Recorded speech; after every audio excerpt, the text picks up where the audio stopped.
অনিন্দিতা আপু, we are live now.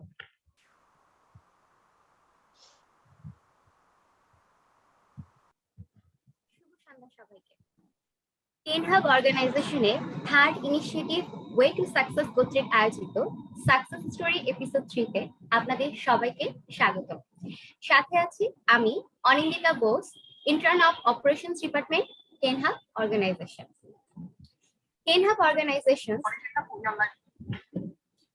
Organisation বাংলাদেশের undergraduate শিক্ষার্থীদের প্রফেশনাল জব সেক্টর এবং এডুকেশনাল সেক্টরে দক্ষতা বৃদ্ধির লক্ষ্যে দৃঢ় প্রতিজ্ঞাবদ্ধ।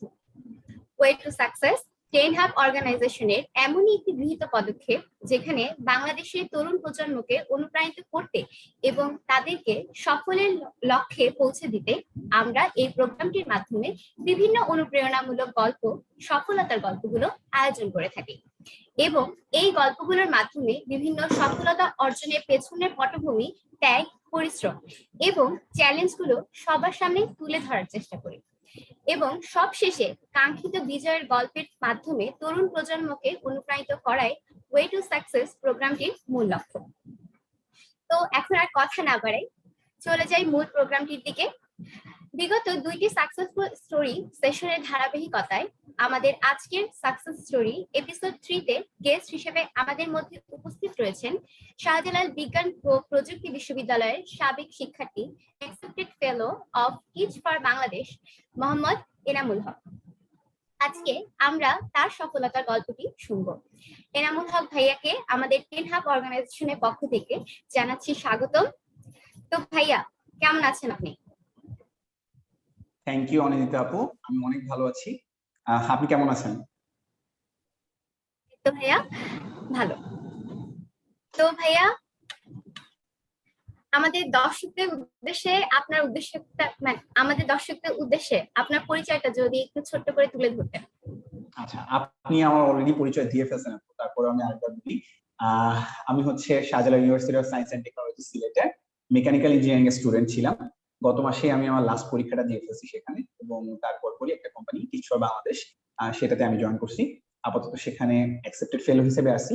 খুব শীঘ্রই আমাদের ট্রেনিং পিরিয়ড এবং বাদবাকি জব কারিকুলাম যেটা আছে সেটা শুরু হবে টিচ ফর বাংলাদেশে। এটুকুই হচ্ছে আপাতত পরিচয়। আর প্রোগ্রামের নাম হচ্ছে সাকসেস স্টোরিজ। আমি যে কোনো কিছু বলার আগে জাস্ট একটা জিনিস ক্লিয়ার করে দিই। আমাদের মধ্যে অনেকেই চিন্তা করেন যে সাকসেস একটা ডেস্টিনেশন, কোনো একটা সার্টেন স্টেজে পৌঁছায় যাওয়ার পরই আমি সাকসেসটা অ্যাচিভ করে ফেলছি। জাস্ট এই ধারণা থেকে খুব ভালোভাবে আমাদেরকে বের হয়ে আসা লাগবে। আমার কাছে মনে হয় যে সাকসেস একটা জার্নি। সো আমি যে অ্যাচিভ করছি লাইফে সেটা খুবই খুবই ছোট, এখন আমার অনেক দূর যাওয়া বাকি, এবং যেই যত বেশি কিছু অ্যাচিভ করে ফেলবে না কেন, সে যদি ওটাকে কন্টিনিউ করতে না পারে তাহলে তার জন্য আসলে সাকসেসফুল আমরা তাকে বলতে পারি। সো এই জার্নিতে আমি যেন আরো সামনে এগিয়ে যেতে পারি, সেটা হচ্ছে আমার এখন মূল লক্ষ্য।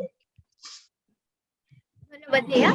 তো যেহেতু আজকে আমরা আপনার সফলতার গল্পটি শুনবো, তো প্রথমেই হচ্ছে আপনার এডুকেশনাল ব্যাকগ্রাউন্ডটা সম্পর্কে জানতে চাচ্ছি, মানে আপনার স্কুল বা কলেজ কোনটা ছিল, কোথায় ছিল, যদি বলতেন।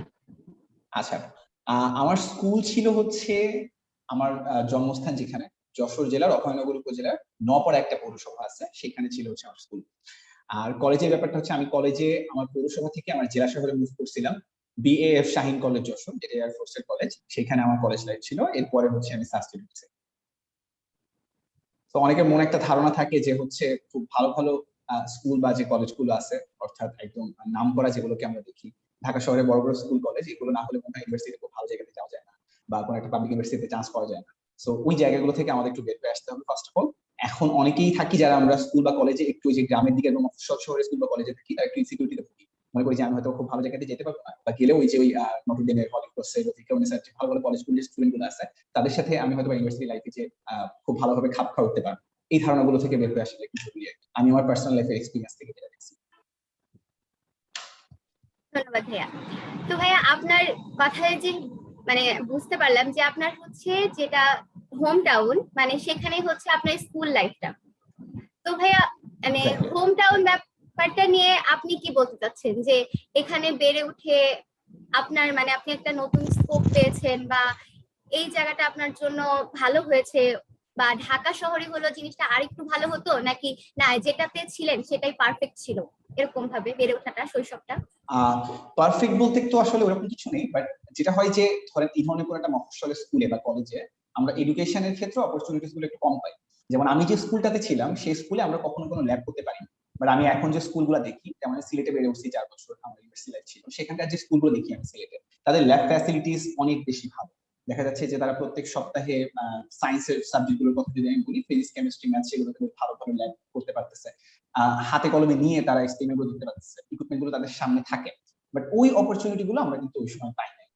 আরো টিচিং কোয়ালিটি বা টিচারের দিক থেকে যদি একটু চিন্তা করি আমরা, তাহলে দেখা যাচ্ছে মফস্বলের ওই স্কুলগুলোতে টিচারদের কোয়ালিফিকেশন হয়তো বা সেম থাকলেও তাদের ওই টিচিং অ্যাবিলিটি খুব বেশি ভালো থাকে না, যেমন কিনা শহরে বড় বড় স্কুলগুলো। তাও আবার তারা সুযোগও পায় না, হয়তো ল্যাবে জিনিসপত্রের অনেক অভাব থাকে মফস্বল জেলায়।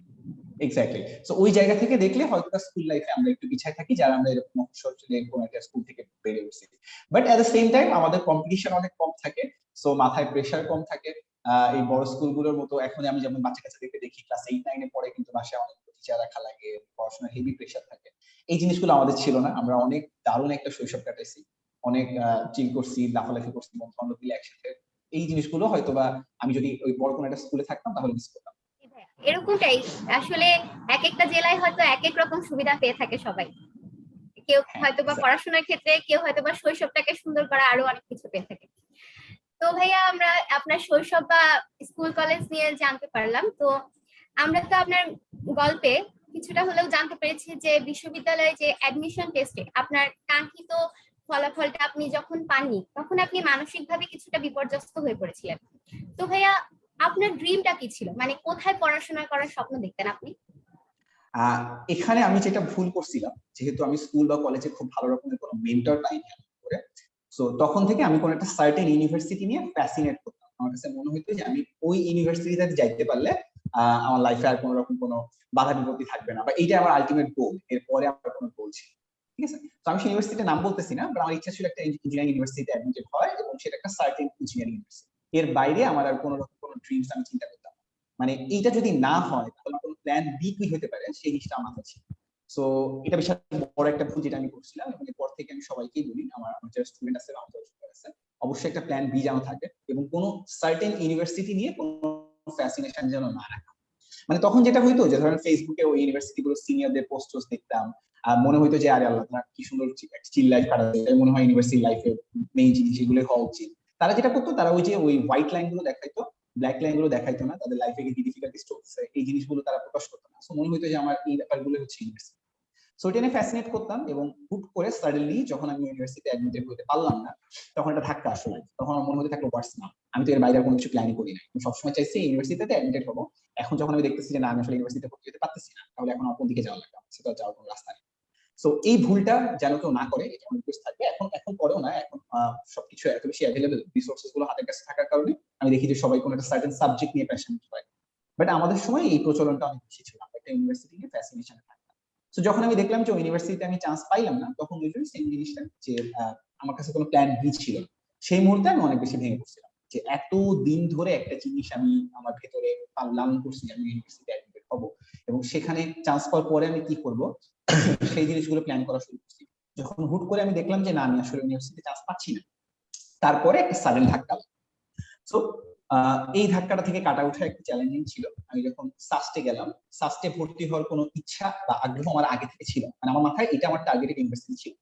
এরপরে যেটা হলো, যখন আমি সাস্টে ভর্তি হলাম, প্রথম 1-2 মাস ওখানে অ্যাডজাস্ট করে নেওয়াটা আমার জন্য একটু কঠিন ছিল। আমি যখন সিলেট শহরে গেছি, তখন আমি ওই শহরের একটা মানুষকেও চিনতাম।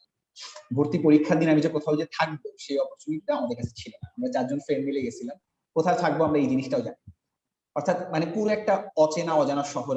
অচেনা এবং একটা জায়গায় যেয়ে পড়লেন। হ্যাঁ, একদমই পুরোপুরি অচেনা একটা জায়গা। আমি ঢাকা থেকে বাসে উঠছিলাম, আমি এইটাও জানি না যে ঠিক কয়টার সময় বাসটা সিলেট যে পৌঁছাবে, সিলেট যেতে কতক্ষণ সময় লাগে এটা আমি জানি না, কারণ আমার লাইফে আমি আগে কখনো সিলেট যাইও না। আর তখন আমার কাছে এমন একটা সিচুয়েশন, মানে আসলে কি চলতেছে আমার লাইফে এই জিনিসগুলো নিয়ে আমার খুব বেশি ইন্টারেস্ট। আমি এক টাইমে এত বড় ঢাকা গেছি যে ওই জিনিসটা চলে গেছে।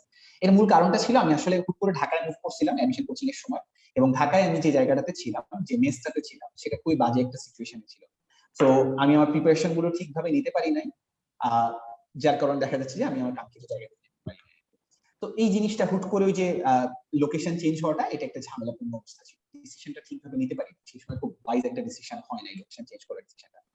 যাই হোক, এরপরে যখন আমি যখন ফার্স্টে প্রথম 1-2 মাস থাকলাম, ওই যেটা বলছিলাম সিলেট শহরে যখন আসি তখন কেউ পরিচিত কেউ ছিল না।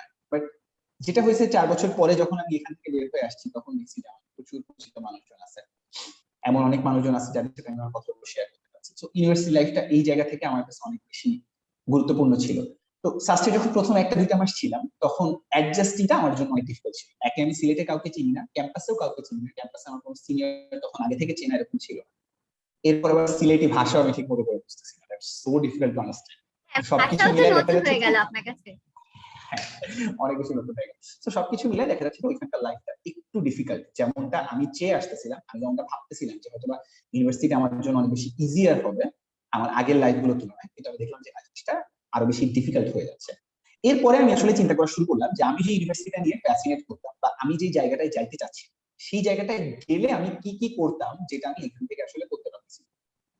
এন্ড গেস হোয়াট, আসলে আমি সবকিছু এখান থেকে করতে পারছি। মানে আমি চিন্তা করে দেখলাম যে ওখানে আমি যা যা চাচ্ছিলাম এখানে আমি ঠিক সেম জিনিসগুলো করতে পারছি। আমি যে স্কিল গুলো অ্যাকিউর করতে চাচ্ছি সেগুলো সব এখানে আছে। আমি যে সাবজেক্টে পড়াশোনা করতে চাচ্ছি সেই সাবজেক্টে আমি পড়াশোনা করতেছি। আমার ইচ্ছা ছিল আমি অনেক ট্যুরস দিব, আশেপাশে ঘুরতে যাব, বন্ধু বান্ধবদের সাথে আড্ডা দিব, গান গাইবো সবাই মিলে একসাথে, সেই জিনিসগুলো আমি করতে পারছি। সবকিছু মিলায় আমি ওইখানে থাকলে যে যে কাজগুলো করতাম ঠিক সেম কাজগুলো আমি এখান থেকে করতে পারছি। জাস্ট পার্থক্যটা হচ্ছে লোকেশন, সেটা হয়তো অন্য একটা শহরে ছিল, অন্য একটা ইউনিভার্সিটিতে, আর এটা অন্য একটা শহরে অন্য একটা ইউনিভার্সিটিতে। তো সেই সময় থেকে আমি আস্তে আস্তে চেষ্টা করলাম যে একটু করে নিজেকে পুশ করার, ওই জিনিসগুলোই করা যায় কিনা যেটা আমি করতে চাইছি সেই জিনিসগুলো এই জায়গা থেকে করা যায় কিনা সেটা। তারপরে আমি যে যে মানুষজনের সাথে পরিচিত হইতে লাগলাম, লোকাল সিলেটিদের সাথে, আমার ইউনিভার্সিটির যে সিনিয়র গুলো আছে তাদের সাথে, এবং এরপরে আস্তে আস্তে জিনিসগুলো টার্ন অন করা শুরু করি। মনে আছে আমি যখন সেমিস্টারে পরীক্ষা দেই, আমাদের প্রত্যেকটা সেমিস্টারে 5টা করে থিওরি কোর্স থাকে। তো ফার্স্ট সেমিস্টারে 5টা থিওরি কোর্সের মধ্যে আমি মাত্র 2টা থিওরি কোর্স তুলতে সক্ষম ছিলাম, বাকি 3টা কোর্স আমি তখন তুলতে পারি। এটা আমার পরের বছর যে তোলা লাগছে। সো ওই সময় আমার মানে পড়াশোনার অবস্থা খুব বেশি খারাপ ছিল না, আমার ইচ্ছাই করতো না যে মানে ওই ডিপ্রেশনটা তখনো পর্যন্ত ছিল। হ্যাঁ, depression is a big term, but এই জিনিসটা ছিল আর কি আমার ভেতরে কাজ করতেছিল। দেখা যাচ্ছে যে আমি পড়াশোনায় মন বসে পাচ্ছি রেগুলারলি। হয়তো বা ইউনিভার্সিটির কমন কিছু নর্ম থাকে আমাদের আমাদের দেশে, যে আমরা কলেজে থাকতে চিন্তা করি ইউনিভার্সিটিতে যে সকল সিনিয়ররা আছে তারা হয়তো বা ঠিক মতো খায় না, সকালবেলায় উঠে নাস্তা পানি করে না, ডিরেক্ট ক্লাসে চলে যায়। তারপরে হচ্ছে যে খুব খুব সিলি একটা মিসকনসেপশন আমাদের মধ্যে যে ইউনিভার্সিটির সিনিয়ররা হয়তো বা গোসল করে না রেগুলারলি। ঠিক আছে, এই ধরনের কিছু কনসেপশন থাকে আমাদের মাথার ভিতরে যেগুলো আমরা স্কুল বা কলেজে দেখি। আমার মাথার ভিতরে ওই জিনিসগুলাই ছিল, এবং ফার্স্ট ইয়ারের প্রথম সেমিস্টারে আমি দেখলাম যে আমি ঠিক সেই জিনিসগুলো অ্যাডাপ্ট করে ফেলছি। হয়তো আমি রেগুলারলি শাওয়ার নিচ্ছি না, আমি সকালবেলা ব্রেকফাস্ট স্কিপ করতেছি, বা রুটিন যে একটা লাইফ আমি কলেজ লাইফ পর্যন্ত থাকতাম সেই জিনিসটা আমি আর করতেছি। আমি ধরে নিচ্ছি যে ইউনিভার্সিটিতে সবাই এভাবেই থাকে, খুবই অগোছালো একটা স্টেটে, আশেপাশে সবকিছু গুছায় রাখা হচ্ছে না, নোংরা সবকিছু, এই জিনিসটার মধ্যে ঢুকে গেল, যেটা আসলে আমার মেন্টাল হেলথের জন্য খুব বেশি ডিস্টার্বিং একটা ছিল। তো এরপরে যখন আমি বুঝতে পারছি যে এখান থেকে বের হয়ে আসা দরকার, তখন আস্তে আস্তে রুটিন লাইফে ব্যাক করা শুরু করছি। এবং সেকেন্ড ইয়ার থার্ড ইয়ারের দিকে যে আমি আসলে পড়াশোনার স্ট্র্যাটেজিটা ধরতে শুরু করছি। মানে স্কুল বা কলেজে যেমন একটা জিনিস থাকে কি আমাদের কিছু কমন কোয়েশ্চেন থাকে বা একটা সার্টেন বই থাকে। ধরেন আমি যদি ফিজিক্স এর কথা বলি, তাহলে আমার ফার্স্ট ইয়ারে একটা সার্টেন বই, সেকেন্ড ইয়ারে আমার একটা সার্টেন বই, এবং সকল কোয়েশ্চেন দেখা যাচ্ছে যে ওই বইটা কেন্দ্র করেই আসে এবং ওই চ্যাপ্টার গুলো কেন্দ্র করে আসে। সো ওই বইয়ের উপরে বা ওই চ্যাপ্টার গুলোর উপরে কেউ যদি প্রিপারেশনস নেয় ঠিকঠাক করে, তাহলে তার আর কোনো ঝামেলা থাকে না, সে সুন্দর করে পরীক্ষা অ্যান্সার গুলো করতে পারে। ইউনিভার্সিটিতে যেটা হয় যে হিউজ একটা সিলেবাস থাকে, কোনো সার্টেন বই থাকে না, এক একজন টিচারের এক এক রকম পড়ানোর স্টাইল থাকে, কোশ্চেন এক একটা ইউনিভার্সিটিতে এক একটা ডিপার্টমেন্টে এক এক রকম হয়। সো একটা ইউনিভার্সিটি স্টুডেন্টের জন্য যদি রেজাল্টটা ভালো করা লাগে, তার ইউনিভার্সিটি তার ডিপার্টমেন্টে আসলে পরীক্ষায় ভালো করার স্ট্র্যাটেজিটা কি হওয়া উচিত এটা ক্যাচ করাটা অনেক বেশি ইম্পর্টেন্ট। যেমন আমি অনেক স্টুডেন্টকে দেখছি যারা হয়তো সারা সেমিস্টার খুব বেশি এফোর্ট দিচ্ছে না, কিন্তু পরীক্ষা চলাকালীন ওই সময়টুকুতে একটু বেশি এফোর্ট দিয়ে তারা দেখা যাচ্ছে খুব ভালো একটা সিজিপিএ গেইন করে ফেলছে এবং অনেক কিছু শিখতেছে। তো হ্যাঁ, এটা হচ্ছে এক একটা ডিপার্টমেন্টে এক একটা ইউনিভার্সিটিতে এক একটা জায়গাতে ভ্যারি করে জিনিসটা। এরপরে আমি যেটা করলাম, আমি আসলে ওই জিনিসটা ক্যাচ করার চেষ্টা করলাম যে আমার ডিপার্টমেন্টে বা আমার ইউনিভার্সিটিতে এই ব্যাপারটা আসলে কেমন, এটা আসলে কিভাবে কাজ করতেছে আমার ডিপার্টমেন্টে বা আমার ইউনিভার্সিটিতে। এবং যখন আমি ওই জিনিসটা ক্যাচ করে ফেলতে পারলাম, আমি বুঝতে পারলাম যে আচ্ছা ঠিক আছে, বিগত বছরগুলোর কোশ্চেন থেকে রিপিট হচ্ছে বা অমুক টিচারের অমুক পড়ানোর প্যাটার্ন, পড়ানোর স্টাইল, এই জিনিসগুলো যখন আমি একটু বুঝতে শুরু করলাম, তখন আমি দেখছি যে না, পরীক্ষায় আমি আসলে ঠিক যতটুকু পড়া লাগবে ততটুকু পড়ে সেইটুকু অ্যান্সার করতে পারছি এবং মার্ক গুলো আমি আগে থেকে বেশি উঠাইতে পারতেছি। তো আমার যে ড্রপ কোর্সেস গুলো ছিল, ফার্স্ট আমরা এগুলোকে ড্রপ কোর্সেস গুলো বলি, আর যেগুলো হচ্ছে আমরা নির্দিষ্ট সময় তুলতে পারি না, পরের বছর যদি তোলা লাগে সেগুলোকে আমরা বলি ড্রপ কোর্স। তো এই ড্রপ কোর্স গুলো আস্তে আস্তে তোলা শুরু হইলো এবং দেখা যাচ্ছে রেজাল্টটা একটু একটু করে ভালো হলো। এই ব্যাপারটা অনেক বেশি ইম্পর্টেন্ট ইউনিভার্সিটিতে। হুট করে যদি কারোর আমরা আমরা পাবলিক ইউনিভার্সিটি গুলোতে যারা থাকে বেশিরভাগই দেখা যায় যে স্কুল বা কলেজের রেজাল্ট অনেক ভালো থাকে, একটা সার্টেন জিপিএ নিয়ে তারা আসে এসএসসি তে বা এইচএসসি তে। হুট করে যখন দেখা যায় যে ইউনিভার্সিটিতে এসে তার রেজাল্ট ড্রপ কি করা টাইপ শুরু জিপিএ করছে, থাকে সাধারণত? হ্যাঁ হ্যাঁ হ্যাঁ, সবারই প্রায় একই রকম জিপিএ থাকে, কিন্তু হুট করে দেখা যায় যে সে যখন ইউনিভার্সিটিতে যায় তখন তার রেজাল্টটা যখন ফল করে একটা মেন্টাল ব্রেকডাউনের মধ্যে দিয়ে আমরা যাই। সো ওই জিনিসটা খুব বেশি ডিপ্রেসিং এবং ওখান থেকে উঠে আসাটা অনেক বেশি চ্যালেঞ্জ, বাট অবশ্যই ইম্পসিবল না আর কি। আমি আমি খুব বেশি পারছি তা বলবো না, আমি আমার আশেপাশে অনেক এমন স্টুডেন্টদেরকে দেখছি। আমারই এক ফ্রেন্ড ছিল যার একটা সেমিস্টার পর্যন্ত সিজিপিএ ছিল 2.4 এবং এটা হচ্ছে তার 3.2 পর্যন্ত, লাস্ট 2 সেমিস্টারে সে এমন রেজাল্ট করছে যে 3.30 প্লাস নিয়ে বের হয়েছে। সো এই জিনিসগুলো অবশ্যই পসিবল, কেউ চাইলে এটা করতে পারে, তার জাস্ট একটু চোখ কান খোলা রেখে স্ট্র্যাটেজিটা বুঝতে হবে। এটা ছিল হচ্ছে রেজাল্টের ব্যাপারটা। ধন্যবাদ ভাইয়া। তো ভাইয়া আমার একটা প্রশ্ন এরকম যে আমরা যেহেতু মানে যারা মফস্বল শহরে বড় হচ্ছি, তো আমাদেরকে ছোটবেলা থেকেই বলা হয় যে এই ইউনিভার্সিটিটা ভালো, এখানে এটা করতে হবে ওটা করতে হবে, এবং আপনি যেরকমটা বললেন যে আমাদের অবশ্যই মানে আপনার ভুল থেকে দুইটা ব্যাপার, যে আমাদের একটা প্ল্যান বি রাখতে হবে, আর হচ্ছে আপনার ব্যক্তিগত যে আপনি হঠাৎ যখন ঢাকায় একটা লোকেশন একটা মেসেজে থাকলেন তখন আপনার মানে পড়াশোনা একটু হ্যাম্পার হলো। তো ভাইয়া এখন তো অ্যাডমিশন টেস্ট চলছে বা শিক্ষার্থীরা হচ্ছে, তো তাদের ক্ষেত্রে কোন ব্যাপারটা মানে হ্যাঁ মফস্বল যারা থাকে তাদেরকে তো ঢাকায় বা অন্য একটা বড় শহরে গিয়ে থাকতে হচ্ছে, তো তাহলে তারা প্রিপারেশনটা কিভাবে নিবে? আর হ্যাঁ মানে একজনে কি ওই ভার্সিটি ওয়াইজ প্রিপারেশনটা হওয়া উচিত নাকি একটা সাবজেক্টকে কেন্দ্র করে হওয়া উচিত? আচ্ছা, আমাদের যেহেতু আমাদের ইউনিভার্সিটি সিস্টেম গুলো এমন ভাবে কাজ করে, অ্যাডমিশন সিস্টেম, যেখানে চাইলে আমি কোনো নির্দিষ্ট সাবজেক্টে অ্যাডমিট হতে পারবো। যেমন আমি যদি চাই আমি সাস্টে মেকানিক্যাল ইঞ্জিনিয়ারিং এ ভর্তি পরীক্ষা দিব, এটা কিন্তু আসলে সম্ভব। আমার টোটাল সাস্টের জন্য ভর্তি পরীক্ষা দিতে হবে, একটা সার্টেন সিরিয়ালে আসলে তারপর আমি মেকানিক্যাল ইঞ্জিনিয়ারিং সাবজেক্টটা পাবো। সো এই জায়গা থেকে আসলে সাবজেক্ট ওয়াইজ প্রিপারেশন নেওয়ার সুযোগটা আমাদের এখানে নেই, ভার্সিটি ওয়াইজ প্রিপারেশন নেওয়ার সুযোগটা আছে। বাট কোন একটা নির্দিষ্ট ইউনিভার্সিটিকে টার্গেট করে সে যদি প্রিপারেশন নেয় সেটা অবশ্যই ভালো, তাহলে দেখা যায় যে তার প্রিপারেশনটা অনেক বেশি ফাস্ট এন্ড হয়, অনেক বেশি তাড়াতাড়ি আগে। কিন্তু এর মানে এই না, মাথার ভিতরে এই জিনিসটাকে সেট রাখতে হবে যে যে কোনো সময় এমন কোনো সিচুয়েশন আসতে পারে যে আমি ওই ইউনিভার্সিটিতে চান্স পাচ্ছি না। সো জাস্ট একটা সিঙ্গেল টার্গেটেড থিংকে ধরে রেখে আগানো যাবে না। যেমন অনেকেই আমি দেখি যে শুধুমাত্র মেডিকেলের প্রিপারেশন দিব এবং আমার মেডিকেলে ফল লাগবে, এরকম একটা চিন্তা ভাবনা করে।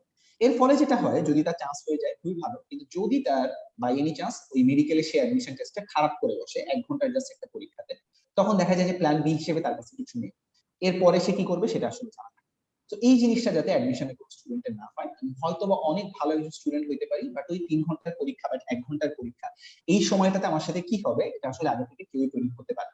সো আমার হাতে যেন কোনো না কোনো একটা অন্য অপশন থাকে, যে আমি যদি এই ইউনিভার্সিটি যেটা টার্গেট করে প্রিপারেশনটা নিচ্ছি এটাতে আমি চান্স না পাই, তাহলে অন্য জায়গাতে আমি কিভাবে যাইতে পারি। ঠিক আছে, এই জিনিসটা যদি আমার মাথায় থাকে তাহলে প্রিপারেশন সুবিধা হবে। আর লোকেশন চেঞ্জের যে ব্যাপারটা, আমি সবসময় এটা এনকারেজ করি যে যেখানে আছে। ইভেন এখন যেটা হয়েছে, আমি যখন অ্যাডমিশন টেস্ট দিছি এখন থেকে আরো 6 বছর আগে, সেই সময় ব্যাপারটা একরকম ছিল এবং এখন জিনিসটা সেই সময় সবকিছু ক্লাসেস এন্ড অল এভরিথিং ছিল হচ্ছে অফলাইন বেসড। আমরা কোচিং এ যে, স্যারের বাসায় যে, স্কুলে যে, কলেজে যে সবকিছু শিখতাম। কিন্তু এখন অনলাইনে এত বেশি রিসোর্সেস অ্যাভেলেবল, দেখা যাচ্ছে যে অ্যাডমিশন টেস্টের কোচিং সেন্টার গুলোতে ক্লাস হয়, তারা বা যে টিচার গুলো পড়ায় অ্যাডমিশন টেস্ট প্রিপারেশন নিতে হেল্প করে, তারা দেখা যাচ্ছে যে অনলাইনে তাদের কোচিং গুলো বা ক্লাস গুলো কন্ডাক্ট করতেছে, এবং যে কেউ, ওই যে আমি যশোর জেলার অভয়নগর উপজেলা নপাড়াতে বসেও সেম সার্ভিসটুকু পাচ্ছি যেমনটা কিনা একটা ঢাকার স্টুডেন্ট পাচ্ছে জুমে বসে বা গুগল মিটে বসে। তো আমার তো শুধু শুধু লোকেশন চেঞ্জ করে আরেকটা জায়গায় যে ওরকম খাওয়া দাওয়া পানি বা এই জিনিসগুলো স্ট্রাগল করার দরকার। সো এখনকার যারা আছে তারা চাইলেই যেখানে আছে সেখানে বসেই খুব সুন্দরভাবে এই রিসোর্সেস গুলো অ্যাক্সেস করতে পারে এবং জিনিসগুলোকে চাইতে পারে।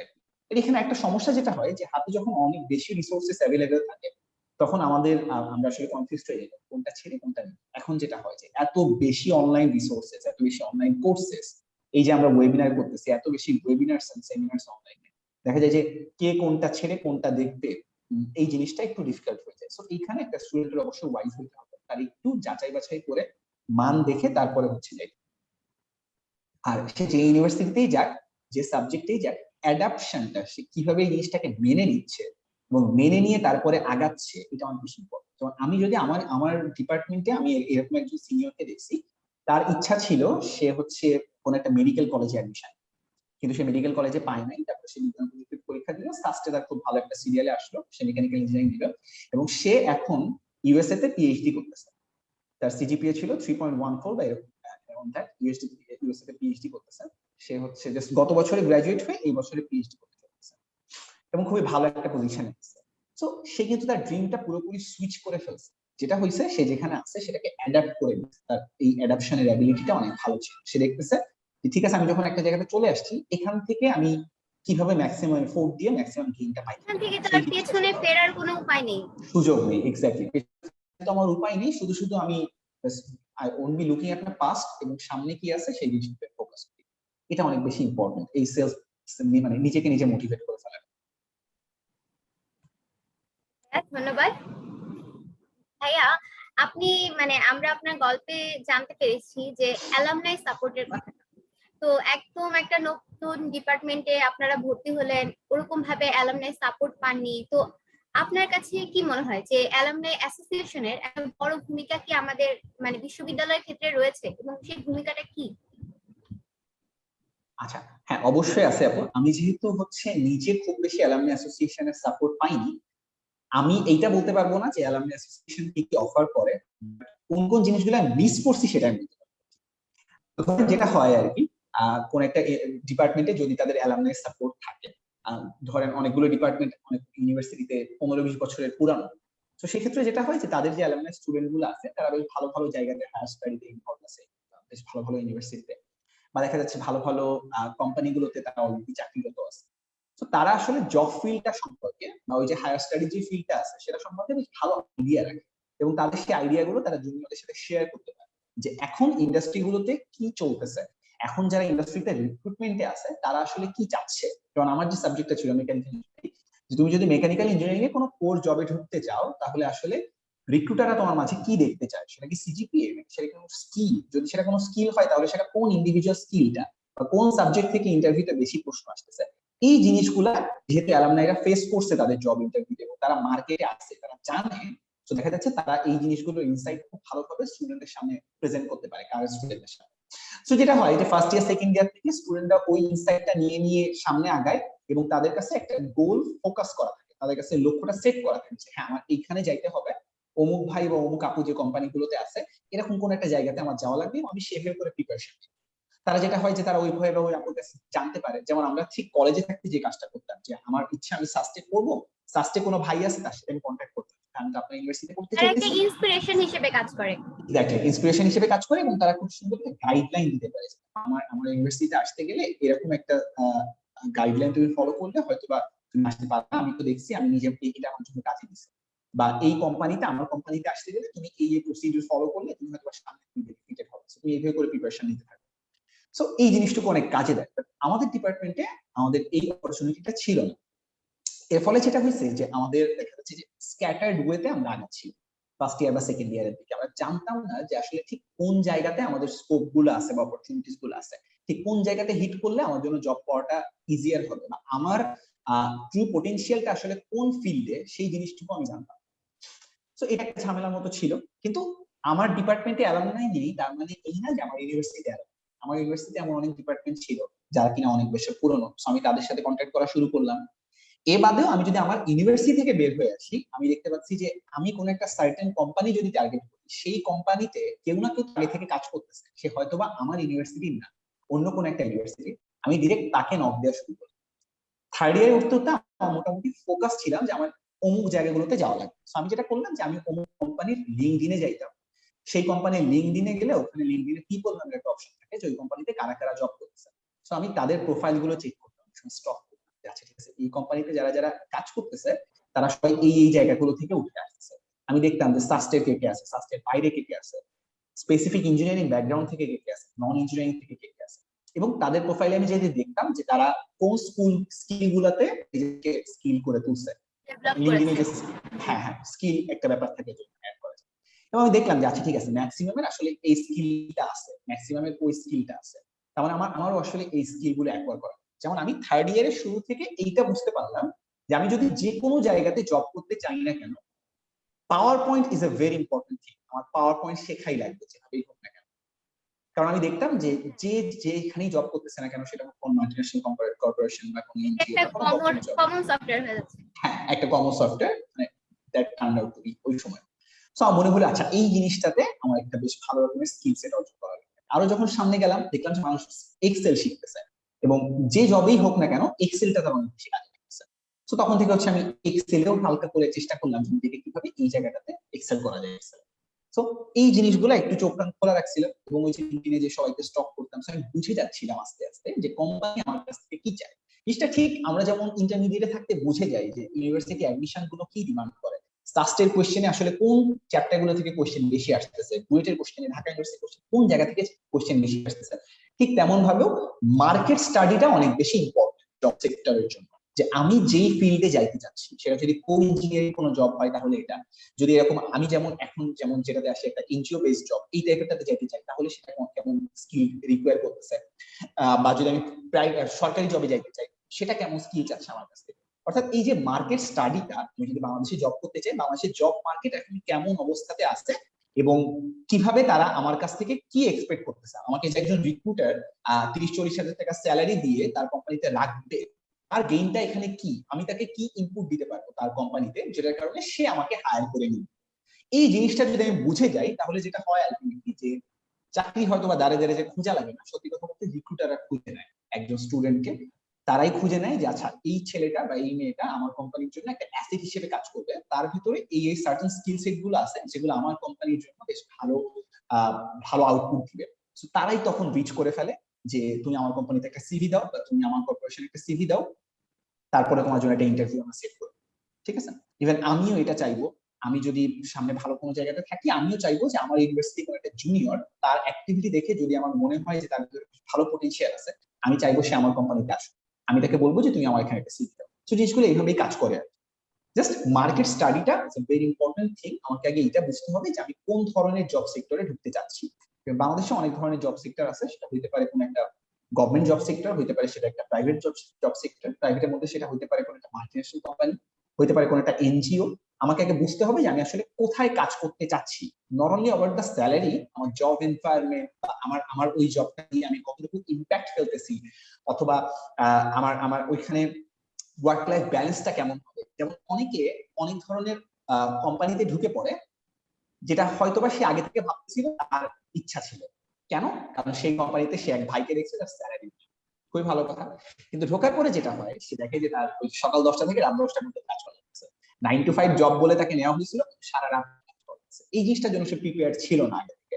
তখন ওই যে সাডেন একটা ধাক্কা আসে, ওই জিনিসটা কিন্তু ওই যে অ্যাডমিশন টাইমে অনেকে মনে করতো যে ইউনিভার্সিটি এমন এমন অ্যাডমিশন টাইমের মতোই, মানে একই ধরনের হ্যাঁ যুদ্ধ হ্যাঁ দুটো। একই ধরনের যুদ্ধ, সবাই মনে করতো যে একটা স্বপ্নের জায়গা, কিন্তু পরে যে দেখে যে না, ব্যাপারটা আসলে এরকম না। হ্যাঁ, আমার নিজেই এরকম ফেস করা লাগে না, বাট আমি যত মানুষজনের কাছ থেকে শুনছি সেখান থেকে এক্সপিরিয়েন্স থেকে বলতেছি। সো এই ব্যাপারগুলো সম্বন্ধে একটা ক্লিয়ার আইডিয়া থাকা, অর্থাৎ ওই যে মার্কেট স্টাডিটা করা, এই জিনিসটা খুব বেশি ইম্পর্টেন্ট। সো এটা সম্বন্ধে যদি কারো ভালো আইডিয়া থাকে, তাহলে দেখা যাচ্ছে যে সে জব লাইফে কোন কোম্পানিতে ঢুকতে চাচ্ছে বা কাদের কি টার্গেট করছে, এই জিনিসগুলোতে চুজ করতে সে বেশ কমফোর্টেবল হবে এবং খুব ভালোভাবে সে সেই জায়গায় ঢুকতে পারবে। আর জব সেক্টরের ব্যাপারগুলো যেটা হয় যে আমাদের আমাদের দেশের জব সেক্টর গুলা অ্যাডমিশন টেস্টের কথাই যদি আমি বারবার সেটার সাথে কম্পেয়ার করছি, অ্যাডমিশন টেস্টটা যেমন একটা ওরিয়েন্টেড জায়গা। এই বছর যেমন 17টা ইউনিভার্সিটি একসাথে উচ্চ পরীক্ষা হচ্ছে, তো আমি একবার পরীক্ষা দিব যে কোনো একটা ইউনিভার্সিটিতে, যদি ভালো রেজাল্ট করি হয়ে যাবে। আমার জব সেক্টর কিন্তু আসলে সেই রকম না। হ্যাঁ, এখানে দেখা যাচ্ছে এক একটা কোম্পানির রিক্রুটমেন্ট প্রসেসটা এক এক রকম, এক একটা কোম্পানি বছরের এক একটা সময় রিক্রুট করে। কোভিড এর পর থেকে দেখা যাচ্ছে রিক্রুটমেন্টটা আরো অনেক কমে গেছে প্রত্যেকটা কোম্পানিতেই। সময়টা মানে মাঝের গ্যাপটা কমে গিয়েছে, হ্যাঁ, মাঝের গ্যাপটা একের পর কমে এক গেছে। শুধু পরীক্ষা দিতে হচ্ছে। হ্যাঁ হ্যাঁ হ্যাঁ। সো এই যে জিনিসটা দেখা যাচ্ছে যে কোম্পানি বেসিসে জিনিসটা চেঞ্জ হচ্ছে, এই ব্যাপারটা সম্বন্ধে আমার আইডিয়া থাকা লাগে। এবং যেমন অনেকের ইচ্ছা থাকে যে আমি সরকারি জবে ঢুকবো, তো তার আগস্ট মাসে যদি গ্রাজুয়েশন শেষ হয়, সেই যে সরকারি জবটা টার্গেট করতেছে সেটা হয়তো বা ডিসেম্বর, তার মানে মাঝখানে কিন্তু তার 3 মাস জাস্ট প্রিপারেশন পিরিয়ড রাখা লাগছে। সে কিন্তু ওই সময়টাতে সেপ্টেম্বর, অক্টোবর, নভেম্বর বা ডিসেম্বর, এই সময়টাতে সে চাইলেও তার সেই ডিজায়ার জবটা পাচ্ছে না, কারণ তার রিক্রুটমেন্টটা শুরু হচ্ছে ডিসেম্বর থেকে। ঠিক আছে, বা তার পরীক্ষাটা হচ্ছে ডিসেম্বর। সো এই সময়টা যে একটা মেন্টাল ট্রমার মধ্যে সে হয়তো বা দেখবে আমার আশেপাশে সব ফ্রেন্ডরা ভালো ভালো জব পেয়ে যাচ্ছে, তারা কোনো একটা প্রাইভেট সেক্টরে ঢুকতেছে, বাট তার কিন্তু আগে থেকে এটা জেনে রাখা লাগবে যে আমি যে সেক্টরে ঢুকতে যাচ্ছি সেটা রিক্রুটমেন্ট ওই সময় হয়, তো আমার ওই লেভেলের পেশেন্সটুকু রাখা লাগবে। অবশ্যই আরেকজনের সাথে নিজেকে কম্পেয়ার করে ফেলা যাবে না, ঠিক আছে? আমি মানে যদি কম্পেয়ার টার্গেট করে ফেলি, অনুযায়ী হচ্ছে তার পেশেন্সটা রাখতে হবে। এক্স্যাক্টলি এই জিনিসটা খুবই বেশি ইম্পর্টেন্ট। পেশেন্সটা ঠিক সেই অনুযায়ী সেট করতে হবে আমাকে, যে আমি কোথায় যাইতে চাচ্ছি এবং সেটা কখন হবে। যেমন অনেকে তার টার্গেটেড জব পাইতে দেখা যাচ্ছে 3 বছর 4 বছরও সময় লেগে যায়, আমি এমন অনেক সিনিয়র দেখছি। আবার অনেকে থাকে যে গ্রাজুয়েশন শেষ করার আগেই তার যে টার্গেটেড জবটা থাকে সেটা পেয়ে যাচ্ছে। সো আলটিমেটলি হয়তোবা সে যদি পরিশ্রমটা ঠিক মতো করে সেম জায়গাতেই যাবে, কেউ একটু আগে যাচ্ছে কেউ একটু পরে যাচ্ছে, তার বাদে আর কোনো ডিফারেন্স নেই।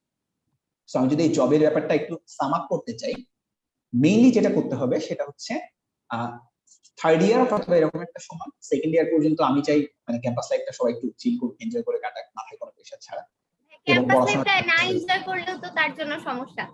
হ্যাঁ হ্যাঁ হ্যাঁ, অবভিয়াসলি সে চাইলে একই সাথে পড়াশোনা মেনটেন করতে পারবে, ক্যাম্পাসে কোনো একটা অর্গানাইজেশন করতে পারবে, তার চাকরি প্রিপারেশন নিতে পারবে, তার যদি পার্সোনাল একটা আলাদা সম্পূর্ণ ডিফারেন্ট লাইফ থাকে সেটাও মেনটেন করতে পারবে। এই সবকিছুই সম্ভব এমন ভাবে আমাদের ইউনিভার্সিটির কোর্স এন্ড কালচারস এগুলো ডিজাইন করা।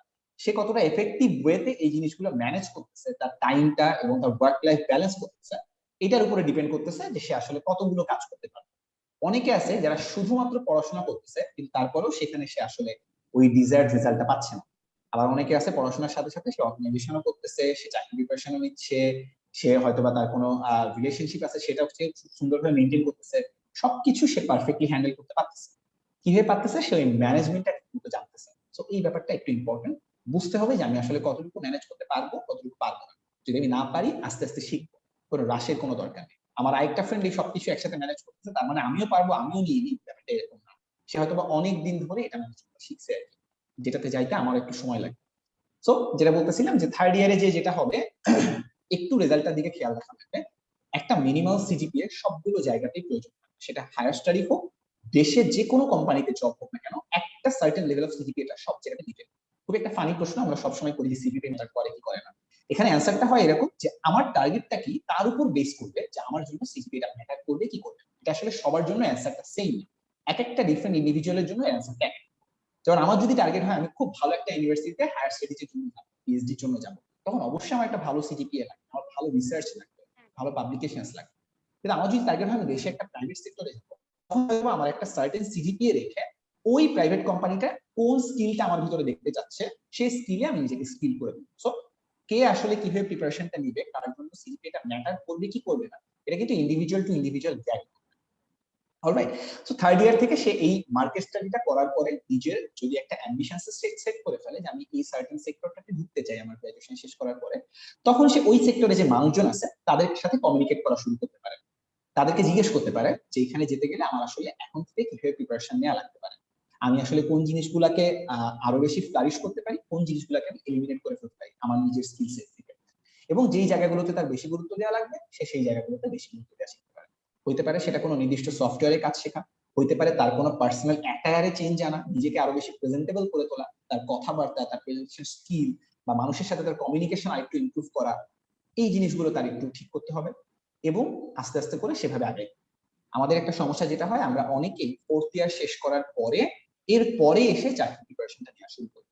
সো এই অ্যাপ্রোচটা আমার কাছে অনেকাংশে ভুল মনে হয় আমার একান্ত ব্যক্তিগত মত। কারণটা কি যে ধরেন ওই যে আগস্ট মাসে আমার গ্রাজুয়েশনটা কমপ্লিট হচ্ছে, আমি যদি সেপ্টেম্বর থেকে আমার কাঙ্ক্ষিত জবের জন্য প্রিপারেশনটা নেওয়া শুরু করি, আমি কিন্তু জব শুরু করার কথা বলছি, প্রিপারেশন শুরু করার কথা বলছি, তখন দেখা যাবে কি ওই সেই সময় একটা মেন্টাল প্রেশারের মধ্যে আমি, বাট সেটা না করে আমি যদি আগে থেকে প্রিপারেশনটা শুরু করে দিই, প্রিপারেশনটা কিন্তু অনেক লং একটা প্রসেস, এই প্রসেসটা যদি আমি আগে থেকে শুরু করে দিই, আমি বের হওয়ার পরই আমার মাথায় এটা থাকবে যে হ্যাঁ আমি প্রিপারেশন নিয়ে কন্টিনিউ করতেছি, তো আমার আসলে খুব বেশি দিন দেরি নেই আমার চাকরিতে যাইতে বা আমার হায়ার স্টাডিতে যাইতে। বাট ওই সময় যদি সবকিছু একদম শূন্য থেকে শুরু করা লাগে প্রিপারেশন হল, তাহলে জিনিসটা অনেক বড় একটা মেন্টাল প্রেশার হিসেবে মাথার ভিতরে থাকে। এবং যখন আমি দেখবো যে ওই যে আমার আশেপাশে সব ব্যাচমেটস তারা সব ভালো ভালো চাকরি বা তাদের ডিজায়ার্ড গোলসে পৌঁছায় যাচ্ছে, সেটা আরো বেশি মেন্টাল প্রেশার দিবে। হ্যাঁ হ্যাঁ হ্যাঁ, ওই জিনিসটা আরো বেশি মেন্টাল প্রেশার ক্রিয়েট করবে। সো আগে থেকে এই জিনিসটাতে ফোকাস থাকাটা, যেমন আমরা অনেকেই বলি না ইন্টারমিডিয়েটে থাকতে ছেলে মেয়েদেরকে, তুমি এখন থেকে একটু একটু করে অ্যাডমিশনের প্রিপারেশনটা আগে রাখো, বেসিকটা ক্লিয়ার করো, তাহলে দেখা যাবে তুমি অ্যাডমিশনে ভালো করতে পারবে। 3 মাস সময় কিন্তু অ্যাডমিশনে আমাদের থাকি ইন্টারমিডিয়েট পরীক্ষা শেষ হয়ে যাওয়ার পর, কিন্তু অনেকে কি করে আগে থেকে প্রিপারেশনটা নিয়ে রাখে এবং স্বাভাবিকভাবেই তারা দেখা যাচ্ছে অ্যাডমিশন বেনিফিটেড হয়। সো এই জিনিসটা একটু ইম্পর্টেন্ট, যদি তো আগে থেকে একটু প্রিপারেশনটা সেইভাবে করে আগায় রাখতে পারেন। আচ্ছা, তাহলে দেখা যাবে যে জিনিসটা বেশ ভালো হিসেবে কাজ করবে। অলরাইট।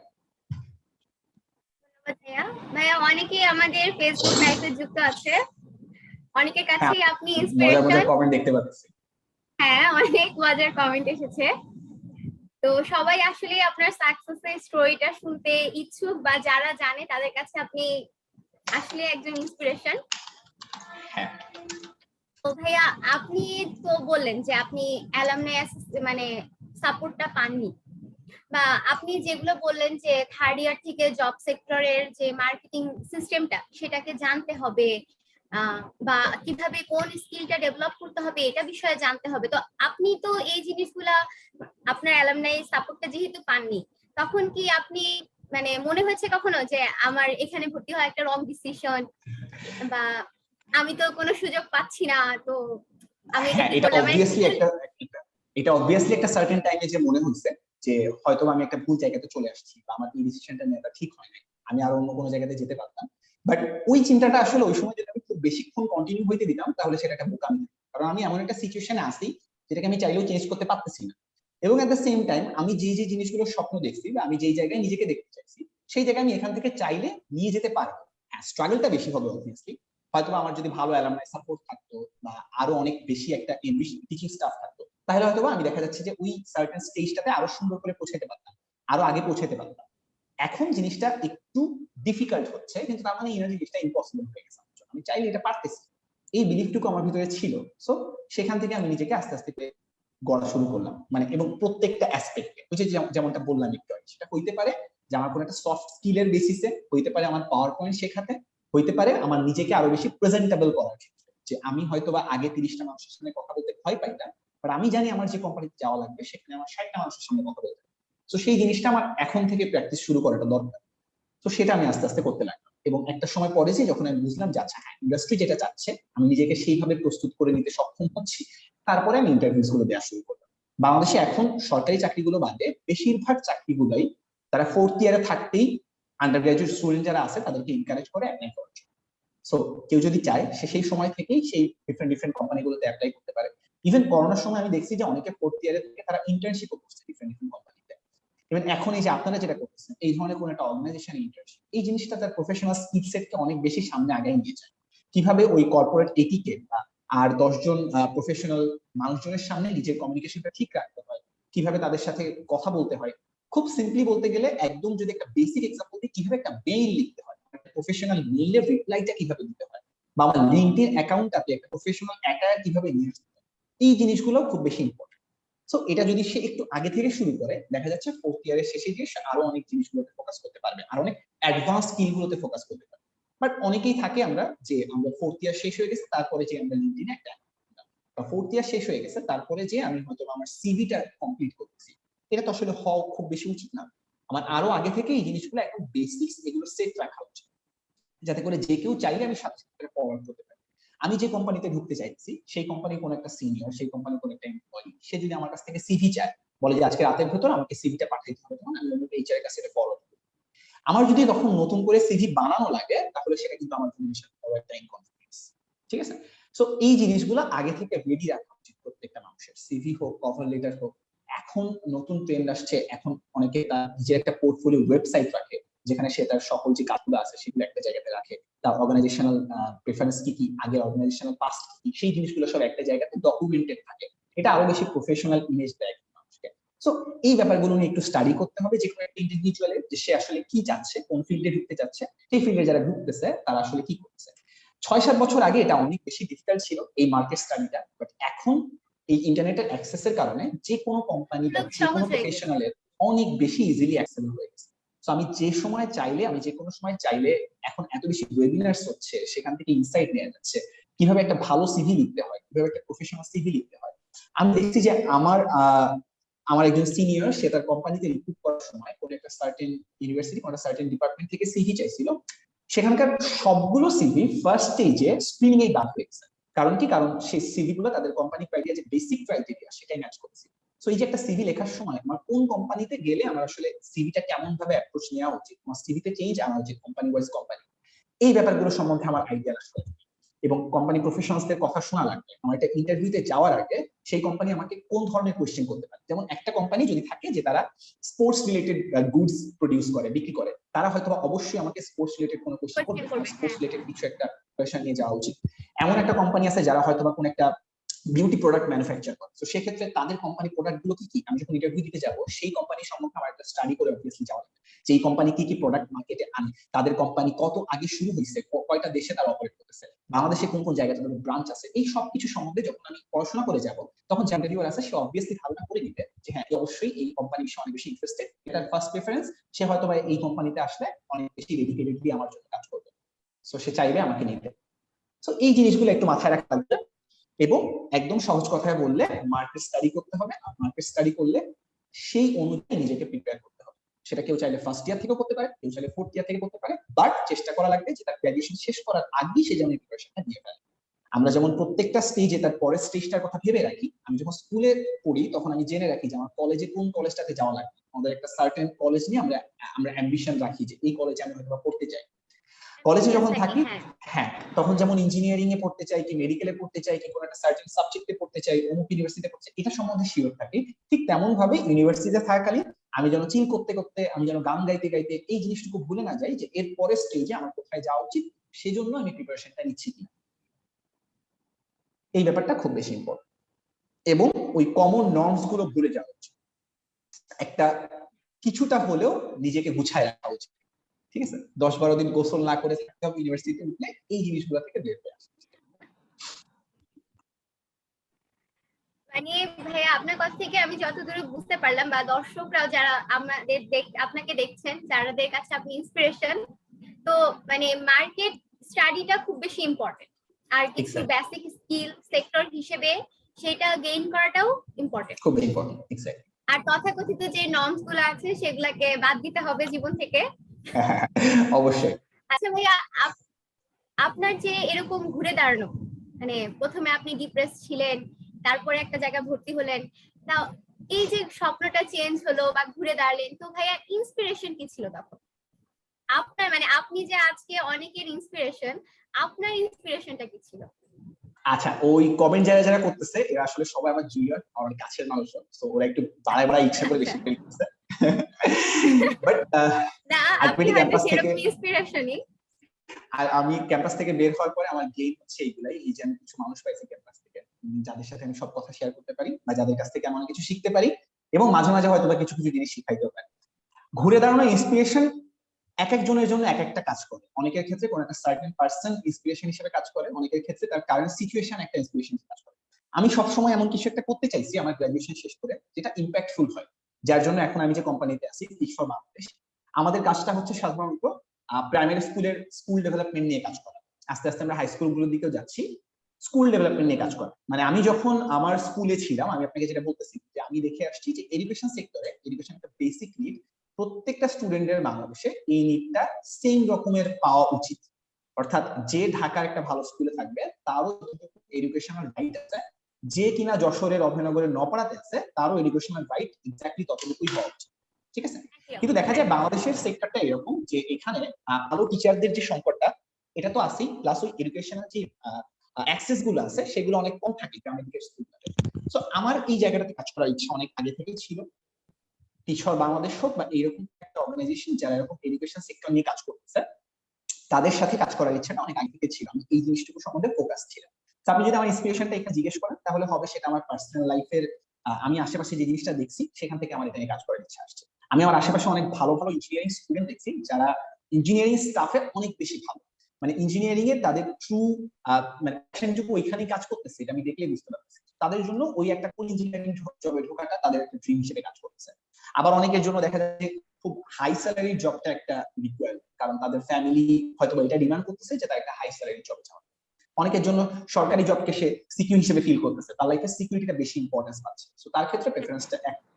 আমার জন্য জিনিসটা যেটা ছিল যে আমার একটা ইম্প্যাক্ট এই সার্টেন সেক্টরে ফেলা লাগতো, এডুকেশন সেক্টরে, সেটাকে মাথায় রেখে আমি আসলে টিচ ফর বাংলাদেশে ইন্টারভিউ দিচ্ছিলাম, আর ওদের যে স্টেপ গুলো আছে সেগুলোতে ফোকাস করতেছিলাম যে কিভাবে আসলে এই জায়গাটাতে ঢোকা যায়। কারণ আমি চিন্তা করতেছিলাম যে এখানে যদি আমি কাজ করতে পারি তাহলে আমি যে ডিসক্রিমিনেশন গুলো ফেস করে আসছি আমার লাইফে, আমার স্কুলগুলোতে খুব ছোট্ট পরিসরে হলেও, একটা বা দুইটা বা তিনটা স্কুলে হলেও আমি এই চেঞ্জেসটুকু আনতে পারবো।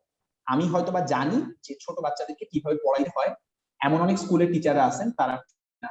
আমি হয়তো বা ওই স্কুলে যেও বাচ্চাদেরকে কিভাবে পড়াইতে পারবো বা টিচারদেরকে এভাবে করে ট্রেন করতে পারবো। ওভারঅল প্যারেন্ট টিচার মিটিং এ যে আমি প্যারেন্টসদেরকে বুঝাইতে পারবো যে কিভাবে করে আপনার বাচ্চাটাকে শেখাবো। সো 10টা বা 20টা বাচ্চার ছোটবেলা থেকে আমি একদম শিকড় থেকে তাদেরকে চেঞ্জ করতে পারবো।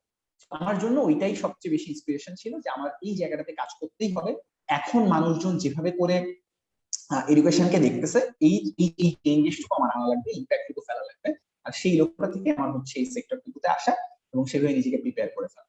আর আমি জাস্ট 1 সেকেন্ডের জন্য চাচ্ছিলাম না যে আমি বের হয়ে কোনোভাবে বসে, কারণ আমার টার্গেট ছিল যে আমি যাতে বের হয়ে যত তাড়াতাড়ি সম্ভব কোনো একটা জবে ঢুকতে পারি। সেই জব সেক্টরটা অবশ্যই, হ্যাঁ হ্যাঁ হ্যাঁ, এতে করে যেটা হবে যে আমার বেশি দিন আমার ফ্যামিলির উপর ডিপেন্ডেন্ট থাকা লাগছে না, খুব বেশি স্বাভাবিক।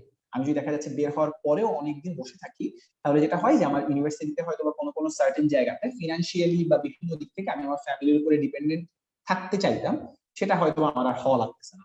আমি আমার নিজেই ফিনান্সিয়ালি ডিপেন্ডেন্ট হতে পারছি। তো এই ডিপেন্ডেন্সিটা, এই ডিপেন্ডেন্সির ফিলিংটা, এই ডিপেন্ডেন্সটা আমার জন্য অনেক বেশি ইন্সপিরেশন হিসেবে কাজ করছে, যে এটা আমার লাগবে খুব দ্রুতই আর কি। বেসিক্যালি ভাইয়া আপনার ক্ষেত্রে যে বিষয়গুলো বাধা হয়ে দাঁড়াইছিল, আপনি চাইছেন যে অন্যদের ক্ষেত্রে যিনি আপনি সেই পরিবর্তনটা আনতে পারেন।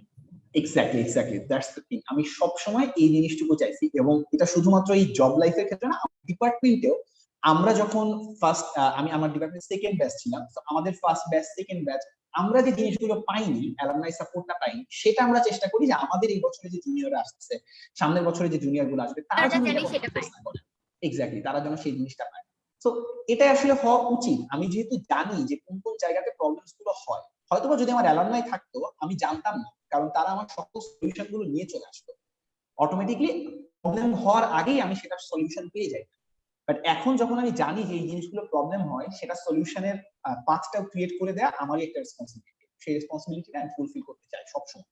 সেটা ওই যে স্কুলে যখন আমি পাইতাম, আমার স্কুলে যখন আমি ছিলাম, আমি আমি দেখতাম যে আমার স্কুলের টিচাররা ম্যাথ ডিরেক্ট টেস্ট পেপার থেকে বা এরকম বই থেকে সরাসরি করাচ্ছে, তারা বেসিক স্কিলটা শেখাচ্ছে না, ম্যাথের যে মডেলটা। তো আমি একবার ম্যাথ অলিম্পিয়াডে পার্টিসিপেট করার ট্রাই করলাম, তখন দেখলাম আসলে এখানে যে ম্যাথ গুলো আছে তার কিছু আমি পারি না। এই যে ম্যাথগুলা সম্পূর্ণ বই থেকে ডিফারেন্ট। তো এরপরে ডিফারেন্ট ডিফারেন্ট অলিম্পিয়াডে যখন পার্টিসিপেট করতাম, দেখতাম যে এখানে যে নলেজ গুলো লাগে, আমি তো ঠিকই আমার স্কুলে 1 রোল বা 2 রোল, কিন্তু আমি এই নলেজ গুলোতে খুবই খারাপ। তার মানে আসলে আমার শিক্ষায় কোন রকম কোনো ঘাটতি থেকে যাচ্ছে। সেম অন্য সেম ক্লাসের অন্য একটা স্কুলের স্টুডেন্ট যে যখন এটা পারতেছে, আমি পারতেছি না, তার মানে নিশ্চয়ই আমি কম শিখতেছি হয়তো তার থেকে। তারপর আমি দেখলাম যে আসলে কোথায় আমি কম শিখতেছি।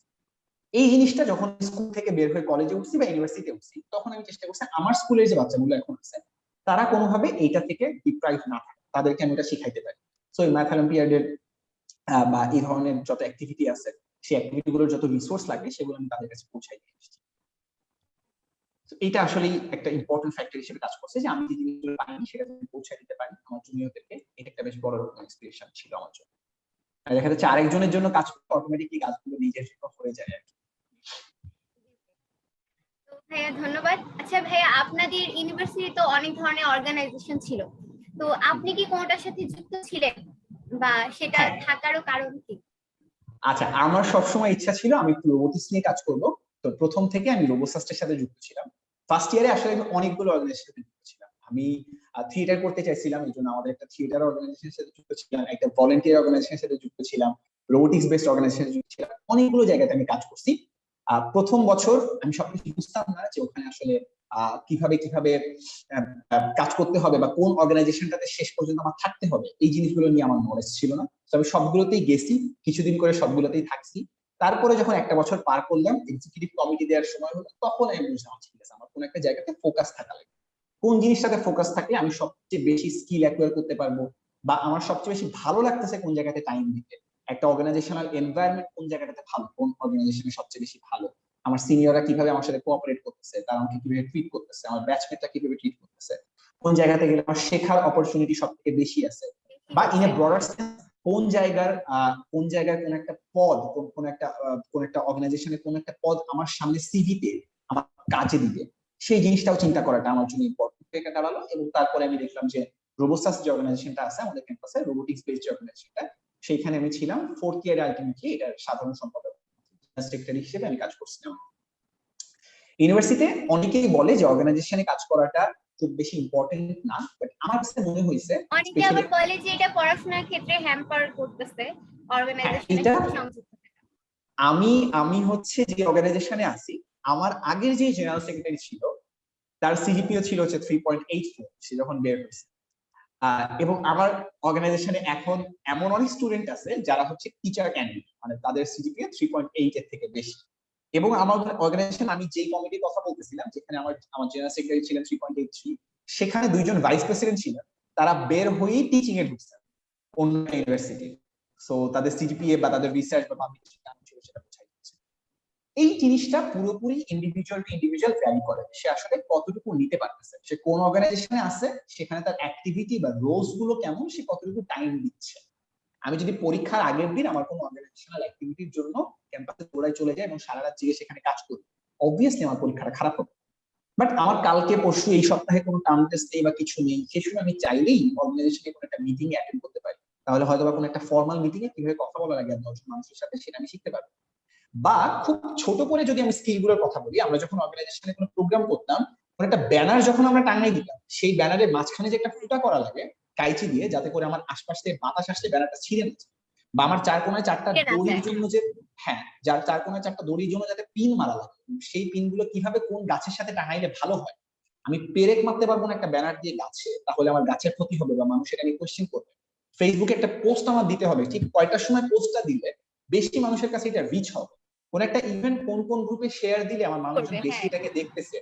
এই সমস্ত একদম ছোটখাটো ব্যাপার সেপার। বা আরো যদি ছোট লেভেলে বলতে চাই, যে যখন আমরা কোনো একটা অর্গানাইজেশনের জন্য ক্যাম্পাসে কোনো টেন্ট বানাইলাম, একটা বাঁশ আসলে কিভাবে কাটতে হয় এই জিনিসটা আমি আগে থেকে শিখে আসি। আমি ওই সময় এসে দেখছি যে কিভাবে একটা বাঁশ কাটে, একটা বাঁশ কিভাবে মাটির মধ্যে গর্ত করে পুঁতে শাবল দিয়ে, এই জিনিসটা দেখছি। কিভাবে শাবলটা ম্যানেজ করতে হয় একদম লাস্ট মোমেন্ট, বা কিভাবে 6 ঘন্টার মধ্যে একটা টেন্ট দাঁড় করাইতে হয়। এই জিনিসগুলা, এই যে প্রেশারের মধ্যে একটা কাজ করে, যার 2 ঘন্টার মধ্যে আমার জুনিয়র সবাই চলে আসবে, একটা প্রোগ্রামের কিচ্ছু এখনো হয় না, এই প্রেশারটুকু নিয়ে মাথাটা ঠান্ডা রেখে পেশেন্সের সাথে ওই কাজটা শেষ করে ফেলা, এইটা আসলে লাইফে অনেক কিছু শেখায়। মানে আমার ক্ষেত্রে পার্সোনালি আমাকে অনেক কিছু শেখাইছে। তো সেই জায়গা থেকে অর্গানাইজেশন করাটা অনেক অনেক বেশি ইম্পর্টেন্সের আমার কাছে মনে হয় আর কি। এবং যখন আমি আমার আমার কোম্পানিতে ইন্টারভিউ দিচ্ছিলাম, যখন আমার রিক্রুটমেন্ট চলতেছিল, তখন আমাকে বারবার জিজ্ঞেস করা হয়েছে যে আমার প্রিভিয়াস লিডারশিপ এক্সপেরিয়েন্স কি ছিল। তো তখন যদি আমার এই রোসাস্টের জেনারেল সেক্রেটারি আমি দেখতে না পারতাম নিজেকে, তাহলে হয়তোবা আমার এই জবটা আজকে হতো না।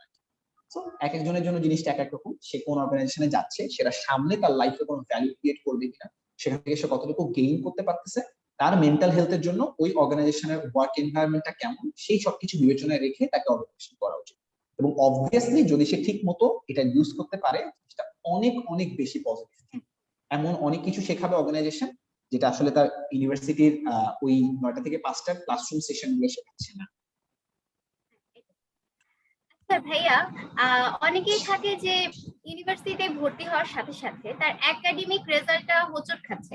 অনেক কারণেই হতে পারে, যে নতুন একটা জায়গায় সার্ভাইভ করা, বা নতুন মানে অনেকের হয় যে একটা ভালো জায়গায় পৌঁছে গেছি আর ইউনিভার্সিটিতে তার পড়াশোনা করা লাগে না, এরকম চিন্তা ভাবনাও থাকে অনেকের মধ্যে।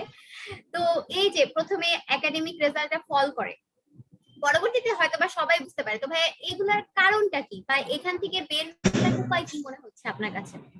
আচ্ছা, কারণটা কি ওটা আপনি নিজে বলে ফেলছেন, যে সবাই ইউনিভার্সিটিকে একটা আলটিমেট গোল হিসেবে চিন্তা করে স্কুলে বা কলেজে, যে ইউনিভার্সিটিতে গেলে হয়তো বা পড়ালেখা নেই, বা আমরা যাদেরকে দেখে আসলে ওই ইউনিভার্সিটি গুলো কর্তৃক ফ্যাসিলিটেড হই, তারা সবাই আসলে আমাদেরকে ওই ভাইবটাই দেয় যে ইউনিভার্সিটিতে গেলে আমার খুব বেশি আর পড়াশোনা করা লাগে। তো ইউনিভার্সিটি যে একটা পড়াশোনা করার জায়গা, এই চিন্তাটা আমাদের মাথা থেকে সরে যায়। হুট করে একটা সাডেন ফ্রিডম আমরা পাই, দেখা যাচ্ছে অনেকেই হুট করে বাসার বাইরে থাকা শুরু করে, সারা রাত তারা জাগতে পারতেছে, বন্ধু বান্ধবদের সাথে আড্ডা দিতে পারতেছে। এই একটা সাডেন ফ্রিডমে এসে আমাদের যে পড়াশোনাটা একটা বেসিক রেসপন্সিবিলিটি ছিল ইউনিভার্সিটির ক্ষেত্রে, সেটা আমরা ভুলে যাই। বা স্কুলে বা কলেজে দেখা যাচ্ছে টিচাররা যেমন পড়াটা আদায় করে নিত, তার একটা আর্জ থাকতো যে আমার পড়াটা এই সময়ের মধ্যে কমপ্লিট করাই লাগবে, আদারওয়াইজ টিচারের কাছে গেলে সে আমাকে ইচ্ছা মতো মারবে। এখানে কিন্তু সেই সুযোগটা নেই, এখানে টিচাররা 1-to-1 লেভেলে কমিউনিকেশন করে না। আমি পড়লাম কি না পড়লাম এখানে আমার ইউনিভার্সিটি টিচারের খুব বেশি কোনো যায় আসে। তো দেখা যাচ্ছে এই দায়িত্বটা না থাকার কারণে আলটিমেটলি অনেকেই রেজাল্টটা হুট করে একটা ফলের সম্মুখীন হয়। এখান থেকে বেশিরভাগই ঘুরে দাঁড়াতে পারে, আবার অনেকেই আছে যারা ঘুরে দাঁড়াতে পারে না। কখন ঘুরে দাঁড়াতে পারতেছে এটা খুব বেশি ইম্পর্টেন্ট। ঘুরে দাঁড়াতে পারে না কেন? দেখা যাচ্ছে যে সে এই জিনিসটার ভিতরে এত বেশি দিন ধরে ঢুকে গেছে যে তার পক্ষে এখান থেকে বের হয়ে আসাটা পসিবল না। বা সে যদি চায়ও সে পড়াশোনা ভালো করবে, তাকে এমন অনেকগুলো ক্রাইটেরিয়া আছে, আমাদের ইউনিভার্সিটিগুলোতে ফেস মার্কিং অনেক বেশি হয়, সে হয়তো ভালো পরীক্ষা দিয়ে আলটিমেটলি নাম্বার উঠাতে পারছে, কারণ দেখা যাচ্ছে তার টিচাররা জানে স্টুডেন্ট একটা খারাপ স্টুডেন্ট ইন এ সেন্স যে সে পড়াশোনা করে নাই। সে যদি হুট করে পড়াশোনা শুরুও করে, দেখা যাচ্ছে টিচাররা খুব বেশি এনকারেজিং হয় না, তার ফ্রেন্ড সার্কেল খুব বেশি এনকারেজিং হয় না, বা তার এমন কিছু ট্রেট আছে, এমন কিছু অভ্যাস আছে তার, হয়তোবা সেটা হইতে পারে কোন একটা সার্টেন জিনিসের প্রতি অ্যাডিকশন, যেটা তাকে খুব বেশি পড়াশোনায় কনসেন্ট্রেশন দিতে হেল্প করতেছে না। এই জিনিসগুলো যদি সে আস্তে আস্তে ডেভেলপ করে ফেলে, তাহলে তার পক্ষে কাম করাটা একটু কঠিন হয়ে যায়। সো এইগুলো আগে থেকে একটু বুঝে রাখা লাগবে। আমার এমন কারোর সাথে কথা বলে ওই ইউনিভার্সিটির ওই ডিপার্টমেন্টে বা আমার এমন কোনো সিনিয়র, তাকে মেন্টর হিসেবে নেওয়া লাগবে, যার সাথে কথা বলে আমি ইনসাইট গুলো আগে থেকে পাইতে পারি। থার্ড ইয়ারে গেলে কি হয়, ফোর্থ ইয়ারে গেলে কি হয়, ক্যাম্পাস থেকে বের হওয়ার পরে গেলে কি হয়। সো কাকে আমি মেন্টর হিসেবে চুজ করছি, এটা একটু বেশ ক্রুশিয়াল একটা ব্যাপার। এবং কামব্যাক যে কোনো সময় করা যাবে, দ্যাটস ট্রু, বাট যত আগে কামব্যাক করা যাবে তার জিনিসগুলো তত বেশি ইজিয়ার হবে, স্মুদার হবে। অনেকেই থাকি আমরা যারা ফোর্থ ইয়ার শেষে আফসোস করি যে আমি যদি আরেকটু এফোর্ট দিতাম, আমার সিজিপিএটা আরেকটু ভালো হতো, আমার যদি ড্রপ কোর্সেস না থাকতো, হয়তো আমি এই ইউনিভার্সিটির টিচার হইতে পারতাম, সেই স্কিলস একটু আমাদের ভিতরে ছিল। কিন্তু দেখা যাচ্ছে ওই যে প্রথম থেকে পড়াশোনা করি নাই, আমরা জানতাম না জিনিসগুলো এত বেশি ইজিয়ার, সিস্টেমটা ধরতে পারি। হ্যাঁ, সিস্টেমটা ধরতে পারি, পড়াশোনার সিস্টেমটা ধরতে পারি না, যে এখানে কি করলে মার্ক পাওয়া যায়। পরে অনেকে ইন্টারমিডিয়েটে যেমন আমরা টেস্ট পরীক্ষার আগে 1 মাস পরে খুবই ঝালাপালা করে ফেলতাম, একটা সুন্দর রেজাল্ট আসতো, এখানে অনেকে 1 মাস আগে পড়া শুরু করে, কিন্তু আসলে কোশ্চেনটা কেমন হবে সম্পূর্ণ ডিফারেন্ট একটা প্যাটার্ন আমার কলেজ থেকে ইউনিভার্সিটিতে, এবং টিচাররাও এখানে হাতে ধরে আমাকে দেখাই দিচ্ছে তোমার এই জায়গা থেকে কোশ্চেন আসবে, তুমি এটা অ্যান্সার করো। স্কুল বা কলেজে যেটা হতো, সেই অপরচুনিটি কিন্তু আমার কাছে তথাকথিত একটা কোশ্চেন মানে ধারা হয়ে থাকতো যে এইগুলা ফলো করলে আমি এটাই অ্যান্সার করতে পারবো। হ্যাঁ, কিছু টপিক ছিল ইম্পর্টেন্ট যেগুলো আমরা বুঝতাম যে এখান থেকেই আসবে। এই ইউনিভার্সিটিও এই জিনিসটা আছে, এখানেও সেই জিনিসটাই আছে, কিছু ইম্পর্টেন্ট টপিক থেকে বারবার কোশ্চেন আছে। কিছু টিচার তারা সবসময় একই ধরনের কোশ্চেন করে, আমাদেরকে জাস্ট বুঝতে হবে ওই স্ট্র্যাটেজিটা ক্যাচ করতে হবে আমার ডিপার্টমেন্টে কেমন চলে।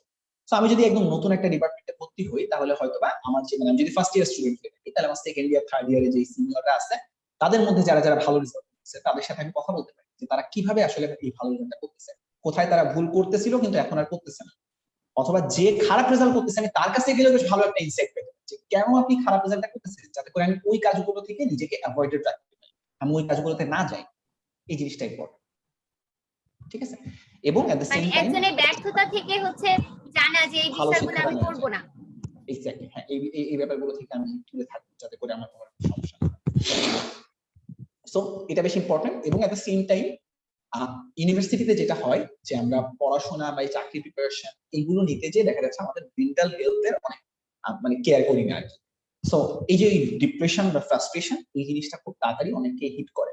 এখন এই ট্রেন্ডটা আরো অনেক বেশি চলে আসছে, যেহেতু এখন সোশ্যাল মিডিয়ার সময়, আমরা হ্যাপিনেসটা সবাইকে শো করতে অনেক পছন্দ করি, এবং লাস্ট 1-1.5 বছর ধরে ইউনিভার্সিটিগুলোতে অনলাইনে ক্লাস কন্ডাক্ট হচ্ছে। সো ওই যে রিয়েল কমিউনিকেশন যেটা, মানে আমরা যেটা হয়েছে যে ইউনিভার্সিটিতে ক্লাসের অনেক প্রেশার থাকতো, but at the same time রাত 8টার সময় একটা কনসার্ট থাকতো, ওই কনসার্টে গেলে সারাদিনের প্রেশারটা দেখা যাচ্ছে যে আমার নালিফাই হয়ে যেত, কোনো সময় ওই প্রেশারটা ফিল হইতো না। কিন্তু এখন সেই জিনিসটা নেই, আমার সারাদিন অনলাইনে ক্লাস করা লাগতেছে, এবং যখনই আমি ইয়ারফোনটা কান থেকে খুলতেছি, এরপরে আমি একা আমার রুমে, প্রেশারটা কিন্তু আমি যে অন্য কোথাও ছেড়ে দিব সেই অপশনটুকু থাকতেছে। সো আমার ডিপ্রেসড হয়ে যাওয়ার, এক্স্যাক্টলি সেই সুযোগটা কমে গেছে। সো ডিপ্রেসড হয়ে যাওয়ার, ফ্রাস্ট্রেটেড হয়ে যাওয়ার, বা ওই মোটিভেশনটুকু না পাওয়ার যে কিছু করা লাগবে, এই অপরচুনিটিস বা চান্সেস কিন্তু কমে যাচ্ছে আগে থেকে। সো ওই জায়গা থেকে একটু নিজেকে দেখতে হবে যে কি করলে এখন আমি নিজেকে মানে আমার নিজের মেন্টাল হেলথটা ভালো থাকে, পেশেন্সটা ভালো থাকে, আমি যাতে ধরে রাখতে পারি নিজেকে যে হ্যাঁ আমার ভালো কিছু করা লাগবে, এই অপরচুনিটি বা এই ইচ্ছাটা ভালো থাকে। সো এই জায়গাতে একটু স্টাডি করা লাগছে কোন জিনিসগুলো আমাকে প্রেচার দিতেছে, যেগুলো রাখলে আমার মনে হচ্ছে যে আমার মেন্টাল হেলথটা ভালো আছে, এবং কোন জিনিসগুলো থেকে সরে আসা লাগবে যাতে করে আমার মেন্টাল হেলথটা ভালো থাকে, সেই জিনিসগুলো থেকে সরে আসে। এগুলো খেয়াল রেখে কেউ যদি তার রেজাল্টটা একটা মিনিমাম স্টেজে রাখে, নিজেকে একটু গুছায় রাখে, তার কমিউনিকেশনটা ঠিক রাখে আশেপাশের মানুষজনের সাথে, প্লাস তার সিনিয়রদের সাথে, অ্যালুমনিদের সাথে, কোম্পানি ইন্ডিভিজুয়াল বা প্রফেশনালদের সাথে, আর মার্কেট স্টাডি করে নিজেকে প্রিপেয়ার করে, সেটা হোক তার হায়ার স্টাডির জন্য, হোক তার জবের জন্য, আমার মনে হয় সামনে তার কোনো রকম কোনো জায়গাতে আটকানো কোনো সম্ভাবনা।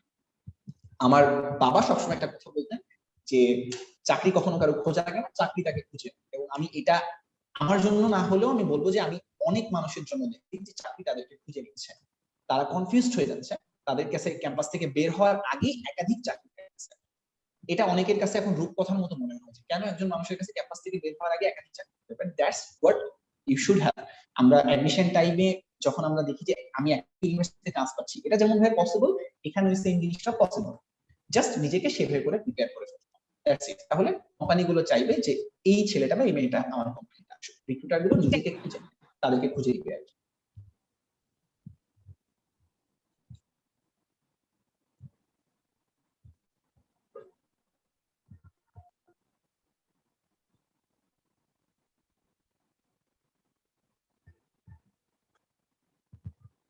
তো ধন্যবাদ ভাইয়া। তো এতক্ষণ তো আমরা জানতে পারলাম ইউনিভার্সিটি লাইফে আপনি কিভাবে কি নিজেকে প্রিপেয়ার করলেন, বা কোন মানে ব্যর্থতার গল্পটাও আপনার সফলতার ক্ষেত্রে কাজে লেগেছে। তো ভাইয়া এখন একটু আপনার যে জব সেক্টর বা এই মেইন সাকসেসটা, এটা নিয়ে একটু জেনেছি, অবশ্যই অলরেডি জানা হয়ে গেছে। তো অনেক আমাদের দেশে এখনকার অবস্থাটা সাধারণ ক্ষেত্রে এরকম যে গ্রাজুয়েটরা বের হওয়ার সাথে সাথে জবটা পাচ্ছে না, বা জব সেক্টরটা খুবই মানে ভয়ঙ্কর হয়ে দাঁড়িয়েছে, যে এবং মানুষের মধ্যে এটা খুব বড় একটা ডিপ্রেশন কাজ করছে। এবার এই যে শেষ বর্ষে থেকে আপনি একটা জবকে ইনশিওর করছেন, তাহলে এইটা যদি আপনি অন্যের ক্ষেত্রে বলতে চান, তাহলে সে কিভাবে স্টার্ট করবে বা কখন থেকে স্টার্ট করবে, বা প্রিপারেশনটা ঠিক কোন সময়ে সে কিভাবে নিতে হবে, সেই গল্পটা যদি আপনি বলতেন, বা অন্যরা কিভাবে তাকে প্রিপেয়ার করবে, এটা একটু যদি বুঝায় বলতেন। আচ্ছা, এই জিনিসটা অ্যান্সার আমি মনে হয় স্ক্যাটারলি দিয়ে ফেলছি লাস্ট কয়েকটা ইয়েতে কনভারসেশন। তারপর আরেকবার বলি, আমি এটা ওই যে পার্সন টু পার্সন ভ্যারি। যেমন আমি বেসিক্যালি যেটা মনে করি যে ফার্স্ট ইয়ার এবং সেকেন্ড ইয়ার ইউনিভার্সিটি 4টা ইয়ারের মধ্যে এই 2টা ইয়ারে খুব বেশি আসলে প্রেসার নেওয়ার কোনো কিছু নেই।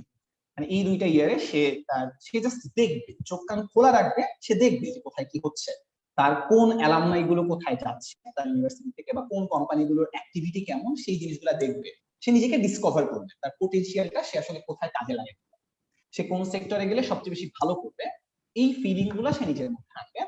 এবং সে চাইলে 3-1 থেকে তার প্রিপারেশনটা শুরু করতে পারে, থার্ড ইয়ারের ফার্স্ট সেমিস্টার থেকে সে তার প্রিপারেশনটা শুরু করতে পারে। সেই সময় সে একটা সার্টেন সেক্টরকে স্টাডি করে সেই সেক্টরটা কি ডিমান্ড করতেছে সেভাবে করে নিজেকে প্রিপেয়ার করতে পারে। এখন অনেক দেশের, আমি যদি প্রাইভেট কোম্পানিগুলো জবের কথা বলি, এমন অনেক ধরনের কম্পিটিশনস আছে যেগুলোতে ভালো ভালো একটা সার্টেন রেজাল্ট নিয়ে আসলে দেখা যাচ্ছে যে কোম্পানিগুলো তাদের প্রতি ইন্টারেস্টেড হয়। যেমন অনেক কেস কম্পিটিশন হয়, এখন প্রেজেন্টেশন বেস কম্পিটিশন হয়, যারা ডিবেটে অনেক ভালো হয় তাদেরকে কোম্পানিগুলো টানে। এই সমস্ত আমাকে একটু দেখতে হবে যে আমার কোম্পানিতে যারা জব করতেছে বা আমি যে কোম্পানিতে ঢুকতে চাচ্ছি তাদের আসলে কোন স্কিলটা বেশি করে আছে। যেমন আমি জানতাম যে আমার কেস স্টাডিজ বা কেস সলভিং এ ভালো পাওয়া লাগবে, আমি যে ধরনের জব চাচ্ছি সেগুলো এখন কেস সলভিং ডিমান্ড করে। তো তখন থেকে আমি কেস সলভিং করা শুরু করলাম, কেস সলভিং এর স্কিলটা আস্তে আস্তে আনার চেষ্টা করলাম, এবং এরপর একটা ন্যাশনাল কন্টেস্ট করলাম কেস সলভিং এ। তো আল্লাহর রহমতে ওই ন্যাশনাল কন্টেস্টে ভালো একটা রেজাল্ট আসলো, যেটা কিনা আমি আমার সিভিতে অ্যাড করতে পারলাম। সেটা আমার চাকরির ক্ষেত্রে অনেক বেশি কাজে দিচ্ছে, যে একটা ন্যাশনাল কন্টেস্টে কেস সলভিং আমি বেশ ভালো রকমের রেজাল্ট আনতে পারছি। তো এই যে কোন ধরনের জায়গাতে গেলে আমার কোন ধরনের স্কিল নিয়ে এসে সেটাকে আমি কোনো কম্পিটিশনের থ্রুতে দেখাইতে পারবো কিনা, আমার কোনো অ্যাচিভমেন্ট আমি আনতে পারবো কিনা, যেটা আমার সিভিতে একটা বেশ ভারী রকমের ভূমিকা রাখে, সেটা আমার খেয়াল রাখা লাগবে। সেটা হইতে পারে থার্ড ইয়ার থেকে, কেউ যদি চায় যে সেকেন্ড ইয়ার থেকে শুরু করবে সেটাও সে করতে পারে। অনেকের ক্ষেত্রে হয়তো বা জিনিসটা ফোর্থ ইয়ারে যে শুরু হওয়া লাগতে পারে, সেটা ফোর্থ ইয়ার থেকে শুরু করতে পারে। So individual to individual guide, এটা হচ্ছে আলটিমেটলি তার জাস্ট বোঝা লাগবে সে কোথায় যাইতে চায়, তার পোটেনশিয়ালটা কোথায়, এবং সেইভাবে করে সে নিজেকে ধীরে ধীরে ধীরে ধীরে প্রিপেয়ার করবে। মানে জিনিসটা পুরোপুরি একটা কন্টিনিউয়াস ডেভেলপ, এক রাতে একদম ওভারনাইট কেউ কোনো কিছু করে যেতে পারবে না, এই ব্যাপারটা মাথায় রাখা লাগবে। আস্তে আস্তে সময় নিয়ে তার ট্রু গোলের দিকে আগায় যাওয়া। এবং যদি কোনোভাবে সে সেই জায়গাটাতে একটু ফেইলও হয়ে যায়, কোন একটা কোম্পানি তার ইচ্ছা ছিল সে প্রথমবারে সেটাতে ইন্টারভিউ দিল, সে পাচ্ছে না, কোন রকম ভাবে সে যাতে ভেঙে না পড়ে আবার সেম ওয়েতে প্রিপেয়ার করতে পারে, এই জিনিসটুকু মাথায় রাখা লাগবে। That's it. আচ্ছা ভাইয়া, তাহলে আপনার গল্পটা মোটামুটি আমরা জানতে পারলাম। তো ভাইয়া, এখন আপনি একটা অবস্থানে আছেন, একটা মানে আপনার আগে যে স্বপ্ন ছিল ওটা থেকে বের হয়ে একটা নতুন স্বপ্নে আছেন, বা একটা একটা পরিবর্তন আপনি আনতে চাচ্ছেন। তো ভাইয়া, এই অবস্থানে দাঁড়িয়ে আপনি আরো কিছু সময় পর, মনে করেন 5 বছর বা 10 বছর পর, নিজেকে কোন অবস্থানে দেখতে চাচ্ছেন, বা এখন থেকে বলতে গেলে সেই 10 বছর পরের স্বপ্নটা আপনার কাছে আজকে কি? আচ্ছা, আমার স্বপ্ন শুধুমাত্র 10 বছর পরে না, 20 বছর পরে এবং 30 বছর পরেও আমি যেটা করতে চাইবো সেটা হচ্ছে এমন ছোট্ট কোনো কাজ যেটা দ্বারা আমি আমার আশেপাশের একজন মানুষের হইলেও ডিরেক্ট ইমপ্রুভমেন্ট বা ডিরেক্ট বেটারমেন্ট আনতে পারছি। যেমন আমি যদি আপনাকে আমার এখনকার স্টেটটা বোঝাই, আমি দেখতে পারতেছি যে আমি একটা স্টুডেন্টকে, আমার যখন একটা স্কুলের ডেভেলপমেন্ট হবে, ওখানকার ওই স্কুলে যতগুলো স্টুডেন্ট থাকবে তারা খুব ভালোভাবে ওই ডেভেলপমেন্টের অংশীদার হতে পারতেছে এবং একটা আন্ডার প্রিভিলেজ স্কুলের বাচ্চা সে ভালো কোয়ালিটি এডুকেশন পাচ্ছে। সো এই চেঞ্জটা আমি আমার চোখের সামনে দেখতে পাচ্ছি এবং 10 বছর পরেও সেম জিনিসটা আমি চাইবো। তখন ওই ওয়ার্ল্ডে কি ক্রাইসিসটা যাচ্ছে, সেই ক্রাইসিসে আমার রোল কি হইতে পারে, আমি কোথায় একটু ভূমিকা রাখতে পারি, সেটা হয়তো বা এনভায়রনমেন্টে, সেটা হয়তো ক্লাইমেট চেঞ্জে, সেটা হয়তো বা এডুকেশন সেক্টরে, সেটা এসডিজির অন্য কোনো গোলে বা যে কোনো জায়গাতে আমি ডিরেক্ট ইম্প্যাক্ট ফেলার চেষ্টা করবো, হোক খুব ছোট পরিসরে বা হোক খুব বড় পরিসরে। এই জিনিসটাই হচ্ছে আমার আপাতত মোটিভ আর কি, যাতে করে আমি মানে অন্যদের জন্য কাজ করে যাইতে পারি এবং এই অন্যদের জন্য কাজ করে যাওয়াটাই ইনডাইরেক্টলি নিজের জন্য কাজ করা, সবচেয়ে বড় ওয়েতে নিজের জন্য কাজ করা। এটা আমি খুব ভালোভাবে বুঝছি এতদিনে এবং ওইটাই আমি জাস্ট কন্টিনিউশনটা চাই, যে অন্যদের জন্য একটু হলেও কাজ করব, তারা একটু হলেও ইমপ্রুভমেন্ট দেখতে পারবে নিজেদের লাইফস্টাইলে, এবং যখন আমি অন্য কাউকে ইমপ্রুভ করতে পারবো তখন আমি নিজেও ইমপ্রুভ করবো সাথে সাথে। আমার নিজেকে ইমপ্রুভ করা, ইন ব্রডার সেন্স অন্যদেরকে ইমপ্রুভ করা, এটা হচ্ছে আমার 10 বছর পরবর্তী লক্ষ্য এবং 20 বছর পরবর্তী। মানে আপনার আলটিমেট লক্ষ্য বা স্বপ্ন এখন যেটা বলা যায় তাহলে এটাই। হ্যাঁ, এইটাই। হয়তোবা সেক্টর চেঞ্জ হইতে পারে, স্পেসিফিক এই সেক্টর না থাকতে পারে, গোল যেটা আছে এই গোলটা সেম থাকবে। তো ভাইয়া আপনাকে অসংখ্য ধন্যবাদ আপনার জার্নিটা আমাদের সাথে শেয়ার করার জন্য। আর যারা আমাদেরকে দেখছেন বা বিশেষ করে ভাইয়ার জন্য ভাইয়াকে দেখছেন, ভাইয়া যাদের ইন্সপিরেশন হিসেবে কাজ করছেন এবং পরবর্তীতে আমার বিশ্বাস বা এখান থেকে হয়তো বা অনেকেরই বিশ্বাস যে ভাইয়া আরো অনেক মানুষের ইন্সপিরেশন হিসেবে কাজ করবেন। তো ভাইয়ার গল্প থেকে আমরা আসলে অনেক কিছু জানতে পারি, অ্যাডমিশন টেস্টের ক্ষেত্রেও অনেক কিছু জানতে পারি, যে উনি যেরকম বললেন আমরা যেন একটা প্ল্যান বি রাখি, একটা বিষয়ে যেন আমরা সীমাবদ্ধ না থাকি। আর জব সেক্টরের ক্ষেত্রেও ভাইয়া সিজিপিএ, অর্গানাইজেশন বা জব মার্কেটের যে স্কিল ডেভেলপ অনেক কিছুই বলেছেন। তো পুরোটা মিলিয়ে ভাইয়া আজকের পর থেকে অন্তত আমার কাছে তো ইন্সপিরেশন, আর হয়তো অনেক বেশি মানুষের কাছে ইন্সপিরেশন হয়ে যাচ্ছে। তো আমি আজকের গল্প থেকে এইটুকু বলতে পারি যে এক একটা মানুষের জীবনের গল্পটা এক এক রকম হয়। সফলতা আর ব্যর্থতায় ঘেরা এই জীবনে উপস্থাপনাটাও ভিন্ন ভিন্ন। অনেকে হয়তো এই ব্যর্থতায় ঝরে পড়ে, অনেকে বুঝতে পারে না যে পরবর্তীতে কি করব।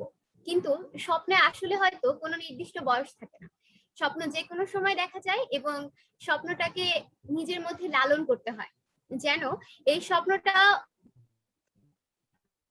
আমি যে ব্যর্থতাগুলোকে ফেস করেছি, যেন আমার পরবর্তী যে জেনারেশনটা বা আমার পরবর্তী যারা আসছে তারা যেন ওই ব্যর্থতাগুলোকে ফেস না করতে, এটাই মানুষের আসলে স্বপ্ন হয়ে থাকে বা স্বপ্নকে তারা লালন করতে পারে, জীবনটাকে সাদা মাটা না করে তারা স্বপ্নটাকে লালন করে রঙিন করে তুলতে পারে। আর ভাইয়া আমাদের সামনে সেরকমই একটা ইন্সপিরেশন আর কি। তো তো আমাদের এই তরুণ প্রজন্মকে যে অনুপ্রাণিত করা হচ্ছে এবং এই গল্পগুলো যে সবার সামনে তুলে ধরা হচ্ছে, আজকের এই প্রোগ্রামটির মাধ্যমে 10 হাব অর্গানাইজেশনের থার্ড ইনিশিয়েটিভ ওয়ে টু সাকসেসের তৃতীয় এপিসোডটা আমরা এর মধ্যে দিয়ে সম্পন্ন করলাম। আমাদের মধ্যে এমন অনুপ্রেরণামূলক হাজারো সফলতার গল্প রয়েছে এবং আপনাদের কাছে হয়তো এরকম গল্প রয়েছে, হয়তো বা আপনাদের জীবনেও এই গল্পগুলোই চলছে যেটা অন্যকে অনুপ্রেরণা দিতে পারে। তো এই গল্পগুলো সবার সামনে তুলে ধরুন। যদি তুলে ধরতে চান তাহলে আমাদের gmail.com এ মেল করে ফেলুন অথবা গল্পটি মেসেজ করুন আমাদের ফেসবুক পেজে।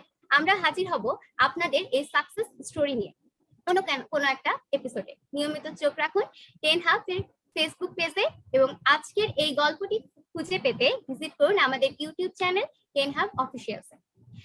শেষ করার আগে আবারও ধন্যবাদ দিতে চাই আজকের অতিথি মোহাম্মদ এনামুল হক ভাইয়াকে এবং কামনা করি তার একটি উজ্জ্বল ভবিষ্যতের জন্য। তিনি আরো 10 বছর বা 20 বছর পর যেই অবস্থানে থাকতে চান তিনি যেন সেই অবস্থানটাই পান এবং তিনি সমাজের জন্য বা পরবর্তী মানুষগুলোর জন্য যে পরিবর্তনটাকে আনতে চাচ্ছেন তিনি যেন সেটাতে সফল হন। ভাইয়া থ্যাংক সর্বশেষ ইউ আপনাকে অনিন্দিতা আপু। অনুরোধ করবো যে দর্শকদের উদ্দেশ্যে আপনি শেষ কিছু কথা যদি বলতেন। দর্শকদের উদ্দেশ্যে প্লাস 10 হাইভের উদ্দেশ্যে থ্যাংক ইউ আমাকে ইনভাইট করার জন্য। আমি এই ধরনের কোন একটা প্ল্যাটফর্মে এসে কথা বলার জন্য এখনো অনেক অনেক বেশি ছোট, তারপর আমি চেষ্টা করছি আমার যতগুলো ইনসাইট ছিল সবকিছু শেয়ার করার, এবং আমি চেষ্টা করব ওই যে আবার 10 বছর বা 20 বছর পরে যেন 10 হাব এত বড় অর্গানাইজেশন হয় এবং সেখানে আসার জন্য আমি মুখায় থাকবো। আপনাদের এই ধরনের কার্যক্রম অনেক অনেক বেশি ইন্সপায়ারিং এখন যারা ইউনিভার্সিটি স্টুডেন্ট আছে তাদের। আমি চাইবো আপনারা এটা কন্টিনিউ করেন এবং নতুন অর্গানাইজেশন হিসেবে you guys are doing fabulous work. সামনে যেন আরো অনেক অনেক ভালো ওয়েবিনার আসে, সেগুলো আমার এক্সপেকটেশন থাকবে। আর আমার অনেক বেশি কৃতজ্ঞতা এইভাবে প্রত্যেকটা মেম্বারের প্রতি আজকে আমাকে এখানে ইনভাইট করার জন্য। সবাই অনেক ভালো থাকবেন, সুস্থ থাকবেন। যে সকল অডিয়েন্স আজকে আমাকে দেখছেন, এখানে আপুকে দেখছেন, আমাদের ওয়েবিনারটা দেখছেন, আলটিমেটলি তাদের সবাইকে অনেক অনেক ধন্যবাদ একটু হলেও সময় খরচ করে আমাদের এই আয়োজনটা দেখার জন্য। সবাই ভালো থাকবেন এবং নিজের যে স্বপ্নগুলো আছে সেটার জন্য কাজ করবেন। That's it. কোনো সময় ভেঙে পড়ে যেন হচ্ছে ওই স্বপ্নগুলো থেকে নিজেকে ডিপ্রাইভ না করে দেন। থ্যাংক ইউ, ভালো থাকবেন। আপনিও ভালো থাকেন, আর আপনার যে কথাগুলো সেটা সবার কাজে লাগে, এবং দর্শকের সবাইকে এতক্ষণ আমাদের সাথে থাকার জন্য ধন্যবাদ। তো আজকে এখানে বিদায় নিচ্ছি, পরবর্তী এপিসোডে নতুন কোনো গল্প নিয়ে আপনাদের সামনে হয়তো বা হাজির হব। সবাই সুস্থ থাকবেন, সুন্দর থাকবেন এবং অবশ্যই 10 হাব সঙ্গে থাকবেন। ধন্যবাদ।